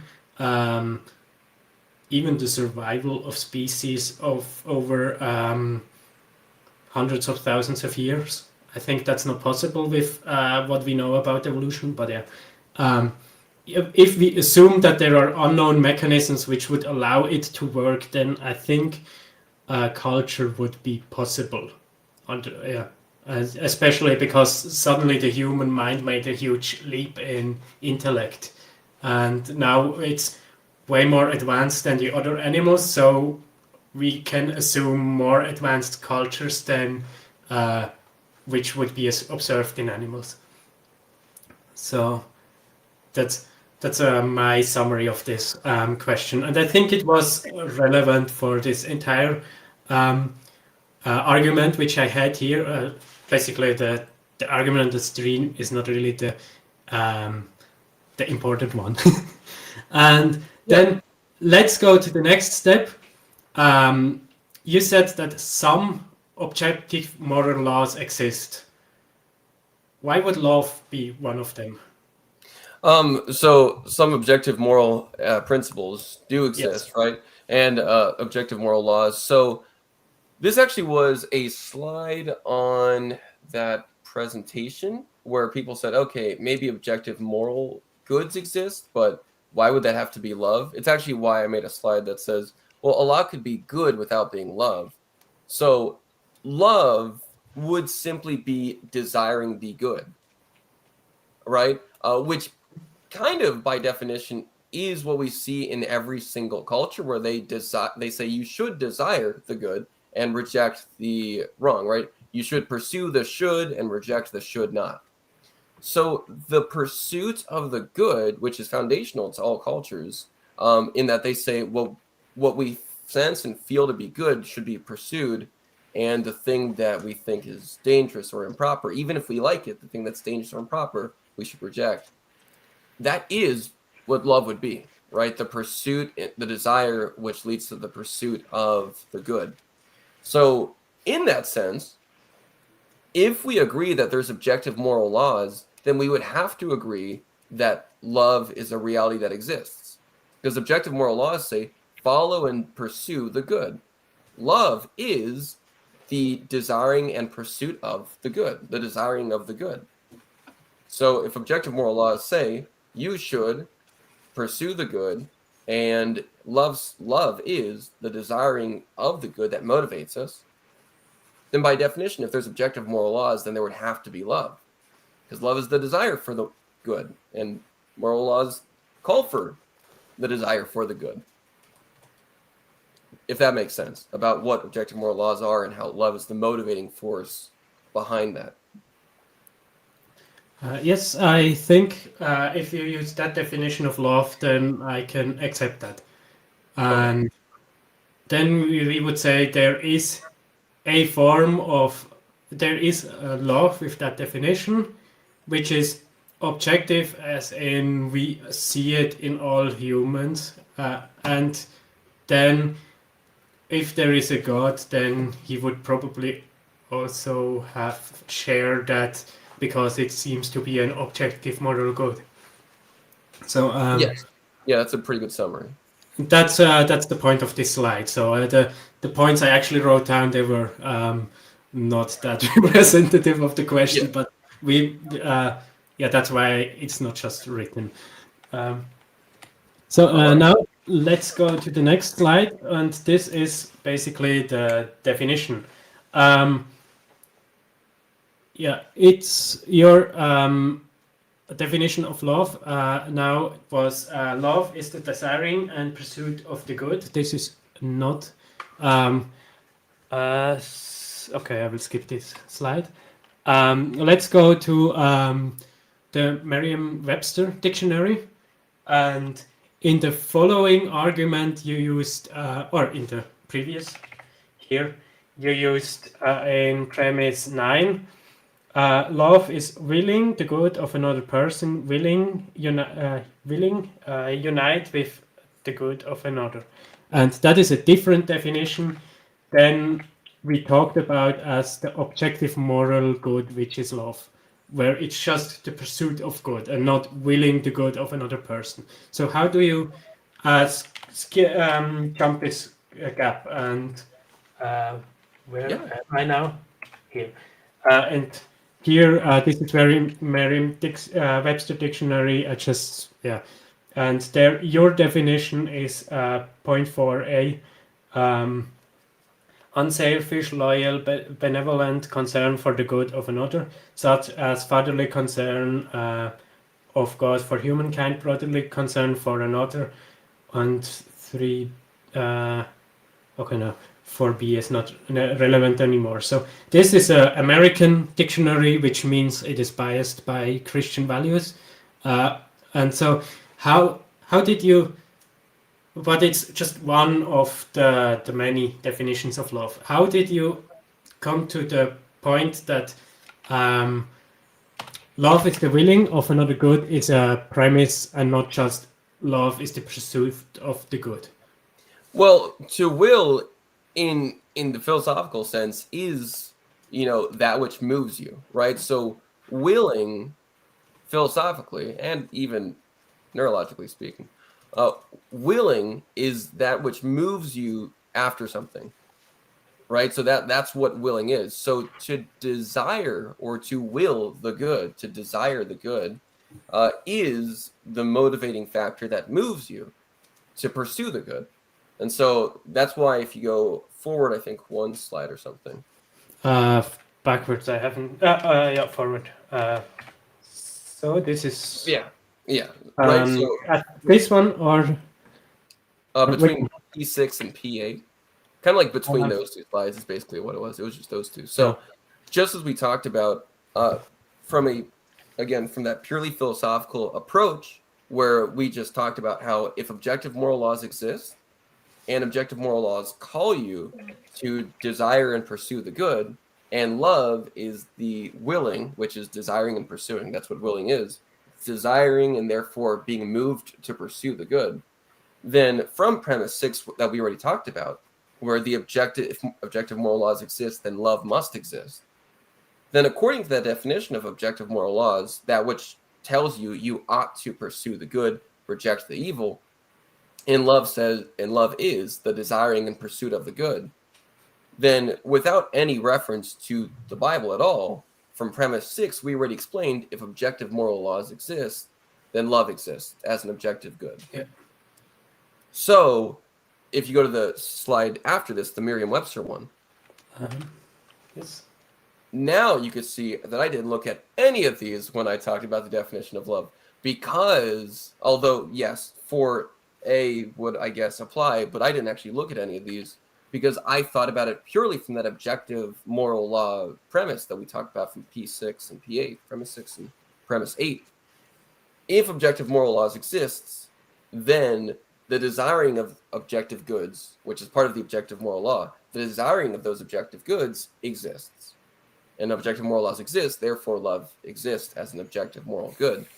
And so one expression of that desiring or in pursuit of the good would be willing, which again, willing is desiring, therefore pursuing the good of another person, another thing, another factual, intelligible substance or reality. So that would just be one expression of that reality that we already logically broke down from the objective moral law slide before. And so why did I use this definition? Because the fact that this definition is used by Thomas Aquinas and many other philosophers, even atheistic philosophers, which is quite interesting. I believe I saw, who was this? No, he's not atheistic. He's he just sounds like it. He's somewhat universalist sounding, but how am I forgetting his name right now? Something Wick or something like that. I'll have to check again. He was an interesting guy. I'll have to pull that up later in my philosophy of religion textbook. But love is willing the good of, or just willing the good. It's the desiring pursuit of the good. So love, more properly, is loving and willing the good of another thing, another substance, another intellectual or intelligible, object of your intellect. Love is willing the good of an intelligible object of your intellect, which would include a person. What is an intelligible object? Yes, yeah. An intelligible object is in something that your intellect can recognize as in some way distinct from you. It would be one aspect of love. And since we already previously affirmed that God is the perfect example, then we already know that whatever form of love we're going to be talking about has to be the perfect exemplar example that we would look at in humanity as well. And so saying love is willing the good of another person is the exact same. It's just an expression of the definition I already gave, which is love is desiring and pursuing. It's willing, it's desiring and pursuing the good of another. Now I can put person, I can put thing, place, object of the all of these things I could put after, because they would all just be objects of the intellect. Objects of the intellect. But because God is an agent with intellect and will, then he would have personal love, right? And so love as a personal agent would be willing the good of another agent in its most perfect sense, another person. So I'm going to jump in here real quick. Well, two things. One, David, you originally said that you might want to end by 5, which is a half hour from now. So if that's still the case, we'll need to make sure that we move towards wrapping it up. But I did want to say that there was a poll put in the chat about what animal is best. Dogs have won a narrow victory over cats and elephants. For that, it was a pretty close vote overall, but dogs were the winner, not with a majority, but at least with a plurality. And in honor of Jam AB, who's been in the chat telling us how horrible pork is, I'm going to put up a new poll of what your preferred main entree is, or what pork kind of meat you prefer. So we'll see how that comes out here in a second. So go ahead and continue on with what you guys were discussing while I set that up. Just keep in mind that we do need to wrap up in a half hour or so. Yeah. We can. I'll keep that in mind. I won't ramble on too much. Yeah. No, I think it's good. The rambling, but I think we should probably do another stream to finish the presentation, because we are at slide 19 of 36. So. Oh yes, definitely. Hey, right about halfway. That works out well. So yeah, I'll just unless there's something like directly related to what you're talking about, I would suggest definitely covering that. But otherwise, I'll just take a couple things. I want to finish this point. Stream, but you can first do a bit of audience interaction. If So go ahead and continue your thing. I'm busy setting up that poll anyway. yeah, so you said love is willing the good of some things. For example, an electric chair would also be a thing, and so would you say let's say we take me as an example. I'm not eternal, and so God is not essentially loving me eternally, because it's not an attribute of God to love me eternally. Why is it um, required as a necessity that He loves a person, but not an object like a chair? Well, I don't know if I'd say that it's necessary that he love one and not the other, but he does have to love in some sense actually, right? Yes. So that's the important part. He has to eternally be actually loving. That's one word I did notice I left out of my original argument, which is too bad because I even mentioned in my cool graph that he is pure act. So whatever we say of God essentially, we also have to say of him actually. As in, it's not like he is potentially loving. He will potentially be loving this or that, but that he will actually, he is in some sense actually loving, the object of his intellect, the thing about which he thinks. And so since all those things in his, mind, all those things which had not yet been created, would be these things which he truly loves because he knows them in himself, we still would have to say, okay, but how is he actually loving? In that he is actually loving things that are not yet actual. Well, he could actually be loving things that are potential and at the same time actually loving a thing that is actual. And that actual would be another person, one who could reciprocate the love. Because if the love is reciprocated, then we have perfection, right? The fullness and completion of perfection, which is another quality we already talked about, the full satisfaction of those attributes of God. But then understanding the full satisfaction and perfection, that's why a lot of my premises sounded redundant, because I kept on calling back to a prior one to remember how all of these work together. The perfection of God would require, or at least it would make sense in the perfection of God, to have some sort of love that is not just, actual on God's part and potential on ours, because we're not actual yet, but that he also has love which is actual on his part and actually being reciprocated, which would then be the completion of love, right? Of a personal expression of love. For love is not simply, desiring the good of another, but also intellectually knowing, but it is to be loved by another. And so in God, this thing must in some sense be perfectly actual. Perfect and actual, which means perfectly actual. And that would be possible by another person in whom love could be perfected. Because again, it's not just that he's eternal and immutable, but also actually in some sense what he is, which would require another person in order for him to actually, eternally, immutably be loving. So, a comment here from Justin for some clarification. Love is desiring the good of another. Is that not the same as the definition I mentioned before? Love is the involuntary reaction to the virtuous. It says the virtuous to virtue. But just say, I think it's the virtuousness of others. I think is what he said before. Yeah. So how is that? How are those two definitions different? I guess is that. So that's great. I think just reading them can help quite a bit. Love is desiring the good of another.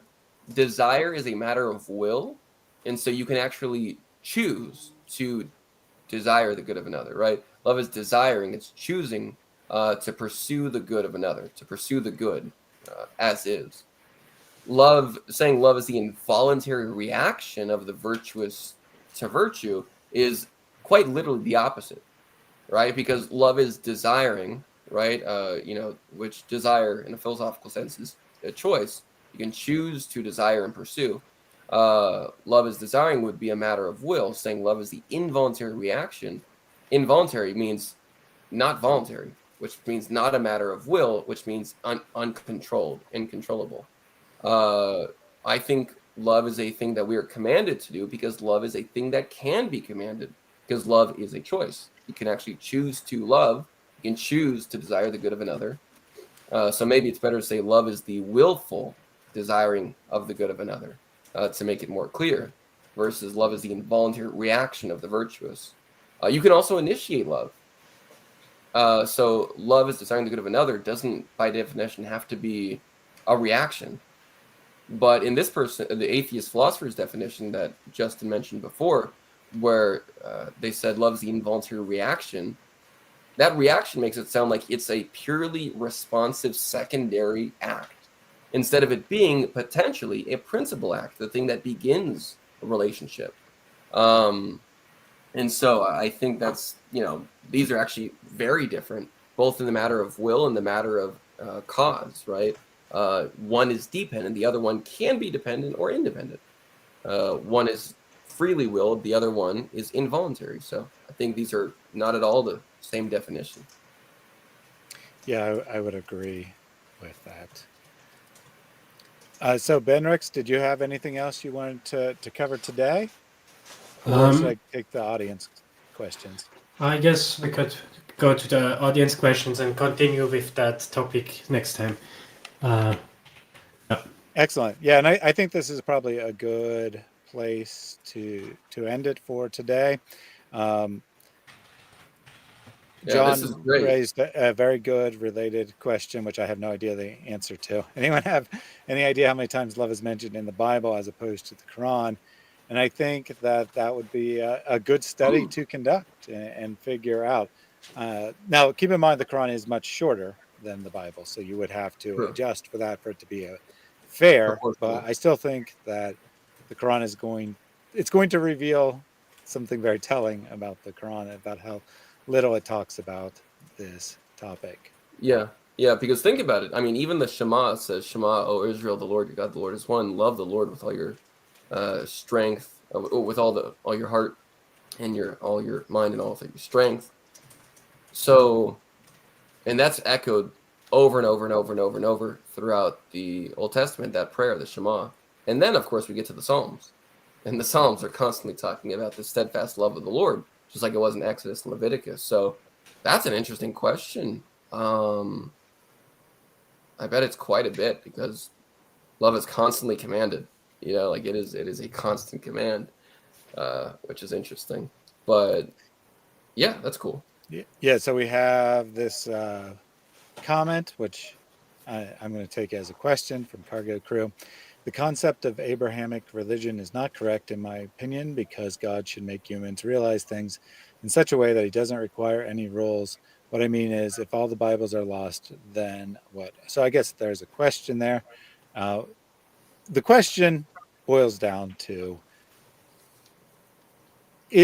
does Christianity make sense?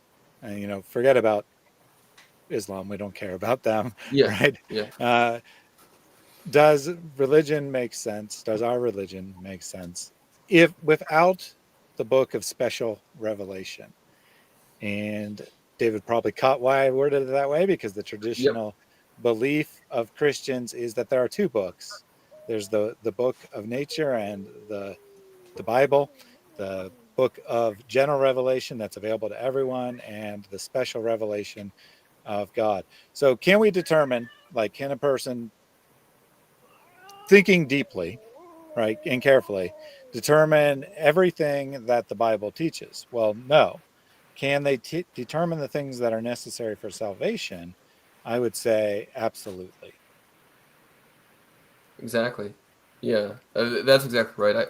I think this question, or statement, is kind of confused, in that they're saying these are not correct in my opinion, because God should make humans realize. So he should make humans realize things in such a way that doesn't require any rules. But now you've implied and made a rule for God. You're saying God should do this without any rules, and the way he should do this is by making one rule. And that one rule that God should make is that he makes people realize things. So number one, I'm kind of confused as to what's actually being said because it sounds inconsistent in that it's implying a rule that there should be no rules. But then they say, what I mean is, if all the Bibles are lost, then what? To this point, we get to general revelation, which I, of course, agree with Thaddeus, that you can have, according to Romans 1, verse 20 to 22, where it says for, creation has shown and displayed, has made known the invisible attributes of God, namely his eternal power and divine Godhead, so that all are held accountable, right? And so I think that's Romans chapter 1, where it says that. So I would agree, along with Thaddeus, that, we have general revelation that gives us these general concepts of God, his eternal power and divine Godhead. There's a couple comments along this line that would be interested in that study, potentially interested in doing it themselves. So I will put it on my potential to-do list, but keep in mind there's lots of things on that list. So if someone else wants to do the work and get the raw data, I would absolutely be open to either having someone on to discuss it if they want that, or doing a video based on the data someone provided to me, and giving proper credit and all. But that way, if you don't want to come on, you wouldn't have to. So I think that I suspect that it'll be a very powerful conclusion. So if someone wants to pursue that, I definitely encourage you to do so, and I will make it available to the subscribers of the channel one way or another. So some funny comments. Protestant believer says Allah makes all the gold and silver, but needs a loan. Yeah. Very, very. They're not allowed to take loans. Isn't that haram to take loans or something? Allah Yeah, is, but Allah can. Allah can. Oh, that's right. and if you're in his heaven, you wisdom will is- probably be able to do it too in heaven, because You're right. That's true. In Jannah, you can do everything that you couldn't do on Earth. So everybody's probably taking loans out in Jannah. So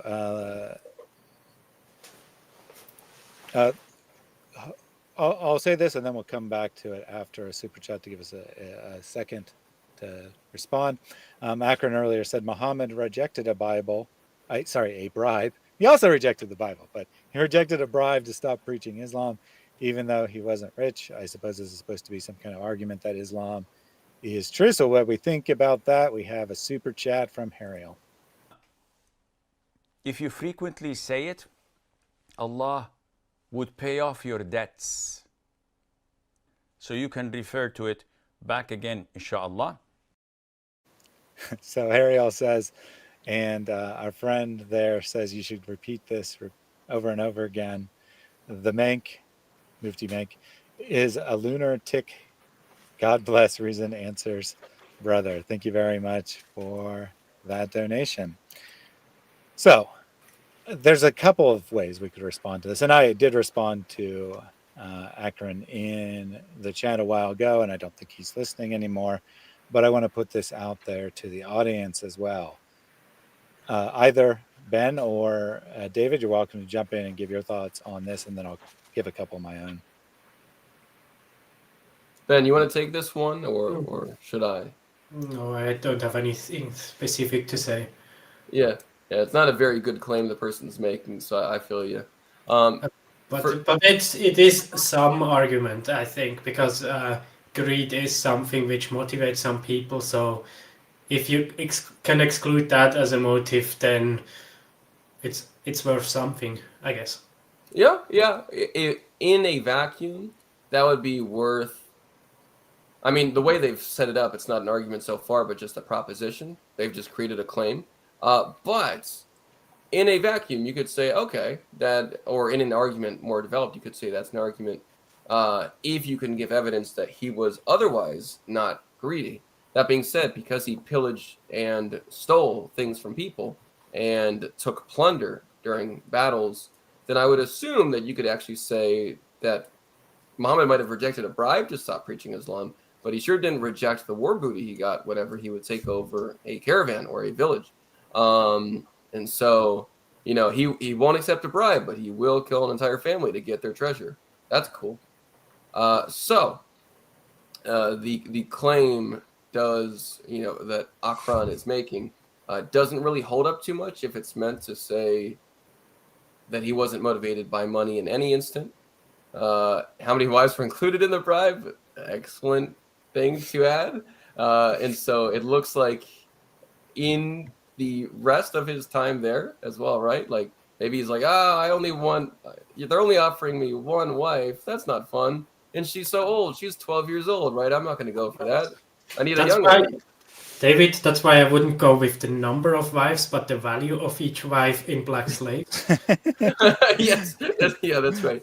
That's right. Yeah, let's see let's see the quality. Let's see what's going on with each of those. The number of black slaves he had and how old his little wives would be, because some of them could be really old. They could be 13 or 14 years old. Muhammad thought he was truly a prophet early on. He realized he was a false prophet and didn't care. Well, I guess that's like a lot of Dawa people who realize that a lot of their arguments are false, but they kind of just don't care. So, that makes sense. Yeah, like Ali Dawa saying that the scientific miracles have been debunked and that's why he became a Muslim, but it's okay because now he believes without evidence, so he doesn't need any evidence anymore. And thus it's all good. But Mary points out, another possibility is that he actually believed what he was saying and thus didn't take the bribe. That doesn't mean that he's a true prophet. It just means that he's sincere. Being sincere, I would say, is necessary to be a true prophet, but it certainly wouldn't be sufficient. Lots of sincere people believe wrong things all the time. There's also the aspect that the bribe might not have been sufficiently large. He might have thought they'd get more money by continuing to preach Islam. And then there's the fact that where do we get this story of him rejecting a bribe? Oh, yeah, from Muhammad, or at least allegedly from Muhammad. We get it from sources written about Muhammad hundreds of years after he died, claiming that Muhammad said that he rejected this bribe. So was there even a bribe to begin with, right? Did someone actually go and say, I'll give you this if you stop preaching Islam? Or did Muhammad just make up that story to make himself look legitimate? All kinds of possibilities, so not a good piece of evidence. In case it is actually a good story, an accurate story, I think the most likely, like a speculation, I don't know the context of the story, but it is a very strong honor and shame culture where being in debt and causing others to be in debt was a huge part of your social standing. So I think that's more relevant than if he was greedy or not. Yeah. That's a really good point, actually. I didn't even consider the cultural aspect there. Nice. That's true. So Professor Yaffel says, who ate the apple? I think that's wrong. Why do we talk about apples? We should talk about aquadates or not. And then Breakfast Gun also triggered the Apple animation. So I put in that I would read them as if they were super chats. And Artemis just fell off. I had to catch her there. So if you caught that, what happened is she just rolled over in her sleep and fell off the edge of my desk. So now she's all like, what's going on here? What's going on here? That's awesome. Snoopy said, you're going for apostate prophet marathon style. You got this all wrong. AP goes for reasoned answers style marathon. Come on style. Now. I'm the original. Well, actually, Adam Seeker is the original. I got these long streams from him. He inspired me to do them, but got to get your ordering right. I got to get your ordering right. I don't know why you talk about long streams. I mean, we are not that long in. It's only 3 hours and 45 minutes. Mm-hmm. Yeah, exactly. This is lowballing it for Thaddeus. It's a YouTube short. This is a YouTube short, yeah. This is what people watch on their way to like work and stuff, their little drive. So Houston says Allah doesn't pay interest, so it's okay that you give him loans. Except all those prosperity hadith teachers are saying that when you give your loan to Allah, He'll pay you back many times over. So I don't know. I don't know how But that that's works. not interest. That's Yeah, just yeah, money exactly. back over. Yeah, he's just That's generous. true. That's all. He's just Yes, generous. you're right. It's unrelated to the original investment. Mary agrees that AP is totally imitating me. You can tell. You even got a blue background.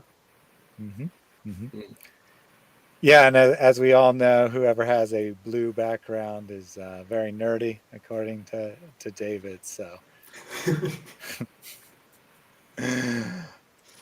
so Jeffrey, a legitimate comment here. Love presupposes two things: that good exists and that there's a personal existence outside of your own. Well, that's true. Yeah, I mean that is factually true. If you accept the premise of love, then you accept the premise that goodness exists and that there is a personal existence outside of your own personal existence from which love could be directed. So that's fair. I think that's a very interesting way of saying it. I like that. In my slide, the one I had on but we didn't talk about, I used a self-invented definition of love. And there I wrote, wait a second, I want to quickly go there. Where is it?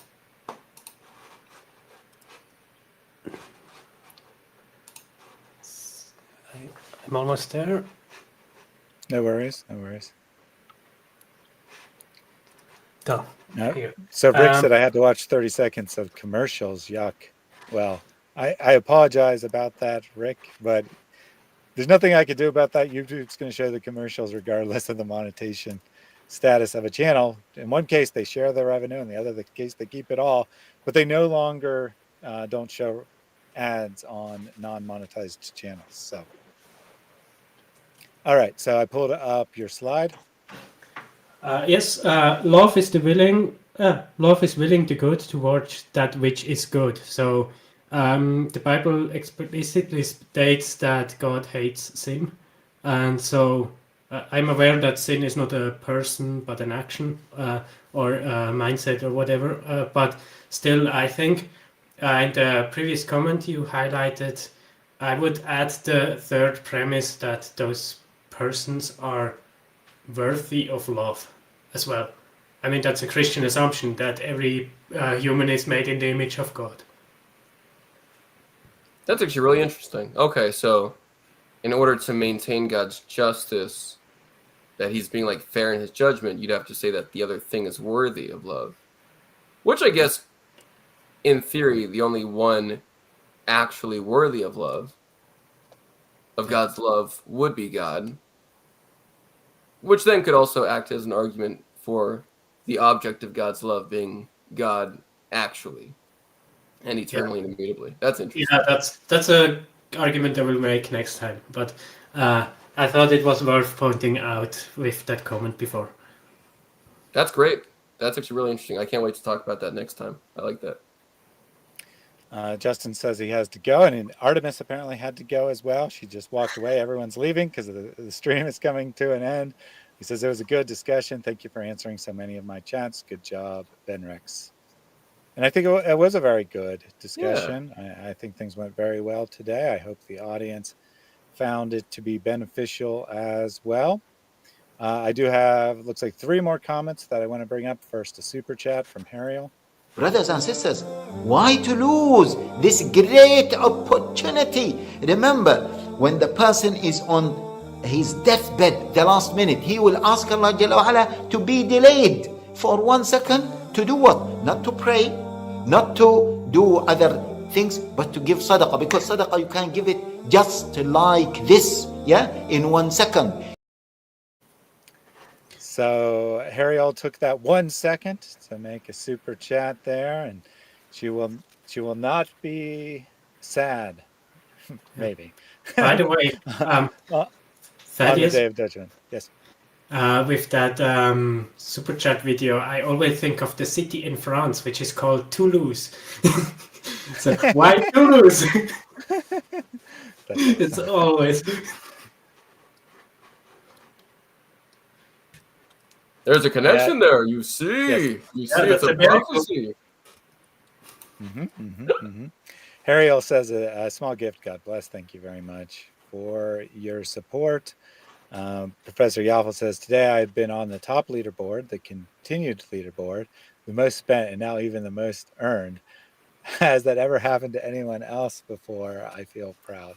I have no idea. I don't like pay super close attention to it. I do keep an eye on it to make sure that it's still running and hasn't crashed or something, but I don't generally like memorize who's on the list. If it's so great, then he should fork out some cash to the congregation. Yeah, he should take his own advice, right, and be donating to get all those benefits from Allah. Bismillah. That's right. And Mary says, I just had to scrub cat poop off my shoes. Oh, okay. Did you use a Quran? Just asking. Just asking. You, Mary, we have an agreement. No, I think she should use an uneven amount of stones. She follows the hadith very closely, don't you see? She follows very closely. Then one other comment that I want to briefly address from Masi Muslim. Muhammad was a prophet, and this is the proof. He was given the revelation that followers of Jesus will be superior, and that prophecy turned out to be true. Superior in intellect, or maybe it was the women's rights. Maybe that's what showed that he was actually a prophet. Or maybe it was the 5 pillars of Islam, where they lie about their beliefs constantly, or because in the women's rights in Islam, this proves that he's a true prophet, because he says that you have to cover up women because their bodies are naturally too dangerous for men to look at, and otherwise, they're half brains, right? So you have to protect them because they're too dumb to think for themselves. Or maybe this one where they talk about the concept of God, where they say there is none greater than the Creator, and yet for some reason, all the things that the Creator forces people to do, because there's no free will in Islam, he calls people to do these evil, awful things, and then supports his people when they do it. No, I don't buy your Allah. I don't. I really don't. That's awesome. You see, you have to understand the metaphysical reality, which is behind Allah, which is nothing except for his 2 hands. Yeah, Jordan Peterson talking about Allah would be a great thing to see. I have addressed the substance of this comment before. Obviously, Masi Muslim is not a conventional Muslim. He believes in some combination of Islamic and Christian teachings, but this isn't a prophecy at the time of Muhammad. In the 6th century, the 7th century, Christianity is already superior, right? The Christianity is already dominant. The followers of Jesus have already become uppermost, at least in the parts of the world where Muhammad would be familiar with. So he's making a statement. He's making a claim that this is the proof that Christianity is true, but it's not a prophecy. It's a statement about the existing reality at the time that he lives. I have an argument against Islam. Please ignore the fallacies. Allah is not God because you can buy him, and that means it is possible to have an equivalent amount of money. Yeah, David got my argument. That is actually, that's actually not bad. That's not bad. Because you could say, since God by definition would have to be infinite in value, and Allah apparently can be bought by people, then you actually could make an argument out of that. Yeah, I know it's a false equivalation in the buying aspect, but yeah, ignore that. Yeah, we don't have to worry about that. It's a law we're talking about. Yeah. Fine. So Mary did confirm that she didn't have a Quran handy, so she had to use a toilet scrubber. That's what they call those odd number of stones. Toilet scrubber. English is weird. I'll never understand how they get these words. Asif says Muhammad can only be a prophet if he is with the crucified Christ. Paul said churches will have first apostles, second prophets, etc., etc. So, unless Muhammad affirmed the crucified Christ, which he did not, then he can't be a true prophet. Finally, I had this individual here, Qadiani, Azhar, Nawab, Mirzai, Ahmadi, say Qadiani Islam is the only true Islam. Sorry, that was not from him. And the only true Muslims. And Mirza Ghulam Ahmed Qadiani is a prophet of Islam. Very interesting proposal there. Why don't you take this opportunity to email me, thaddeus@reasonanswers.com, and let's have a discussion about your beliefs that obviously only represent a fraction of 1% of people who identify as Muslims, but that's okay by me. I'm very happy to discuss anyone regardless of their beliefs. So here's an opportunity, right? You won't have an opportunity on most Christian channels to talk about your beliefs. You won't have an opportunity on most Muslim channels to talk about your beliefs. So let's have that chat, and very friendly. You know, if you're friendly, I'll be friendly back. And we can see if your version of Islam holds up to scrutiny, since you say that other versions don't, but your version does. And finally, Phil says, don't use the Quran to clean crap off your shoes because there are holes in the narrative. And that wouldn't be a very effective scraper. It would. It's like a sponge. Feels out. Yeah, that's exactly right. All right, so Gee. that's all I have for us today. I'll be back tomorrow to be talking with Imran, another non-conventional Muslim, who believes that contemporary Islam doesn't represent the teachings of the Quran or Muhammad, and that contemporary Christianity doesn't represent the teachings of the Bible. So tomorrow, previously we discussed why he thinks that Islam has distorted the teachings of the Quran. I happen to agree on that. Now, I don't agree that the Quran is a valuable source or anything anyone would go to, but I also agree that Islam isn't really based on the Quran. And then tomorrow we're going to be talking about why he thinks that the Bible teaches something different than what Christianity does. And he went to the low-hanging fruit, or at least what people think is the low-hanging fruit, and says the Bible doesn't teach the Trinity. So that's what we'll be discussing. I will be defending the idea that Scripture, specifically the Gospel, Torah, and Psalms, because that's what he believes in as a believer in the Quran. So I'll take that restriction. Obviously, the case would be easier if I could refer to the epistles and the prophets as well, but that's all right. I'm happy to do it with just the materials that he has made fair game. So I'll be defending that Christianity is correctly interpreting the Bible as being a Trinitarian book. He will be suggesting that it is a Unitarian view of God. So that should be a good discussion. He is smart. He is very respectful. It should be a good conversation, but it should be confrontational. It should be the opportunity for the end of my career here, right? Because I don't know what arguments he's going to bring, and I do think that he will bring better arguments than Muslims typically do. But I believe the Bible defends itself because truth defends itself. So I am willing to take on that challenge. And then finally, as far as the immediate upcoming things, Mary will be back on Tuesday. We will be discussing whether or not Hamas accurately represents the teachings of Islam. So it should be a fun one. And I did just realize that I hadn't given the results of the poll. So beef won overwhelmingly this time. Beef at 47%.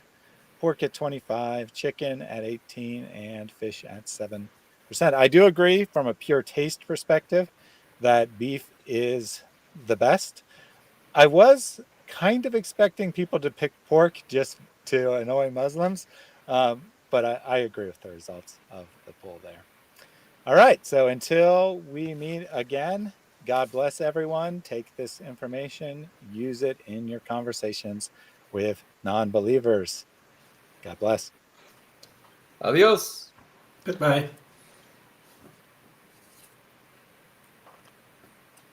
Mm-hmm.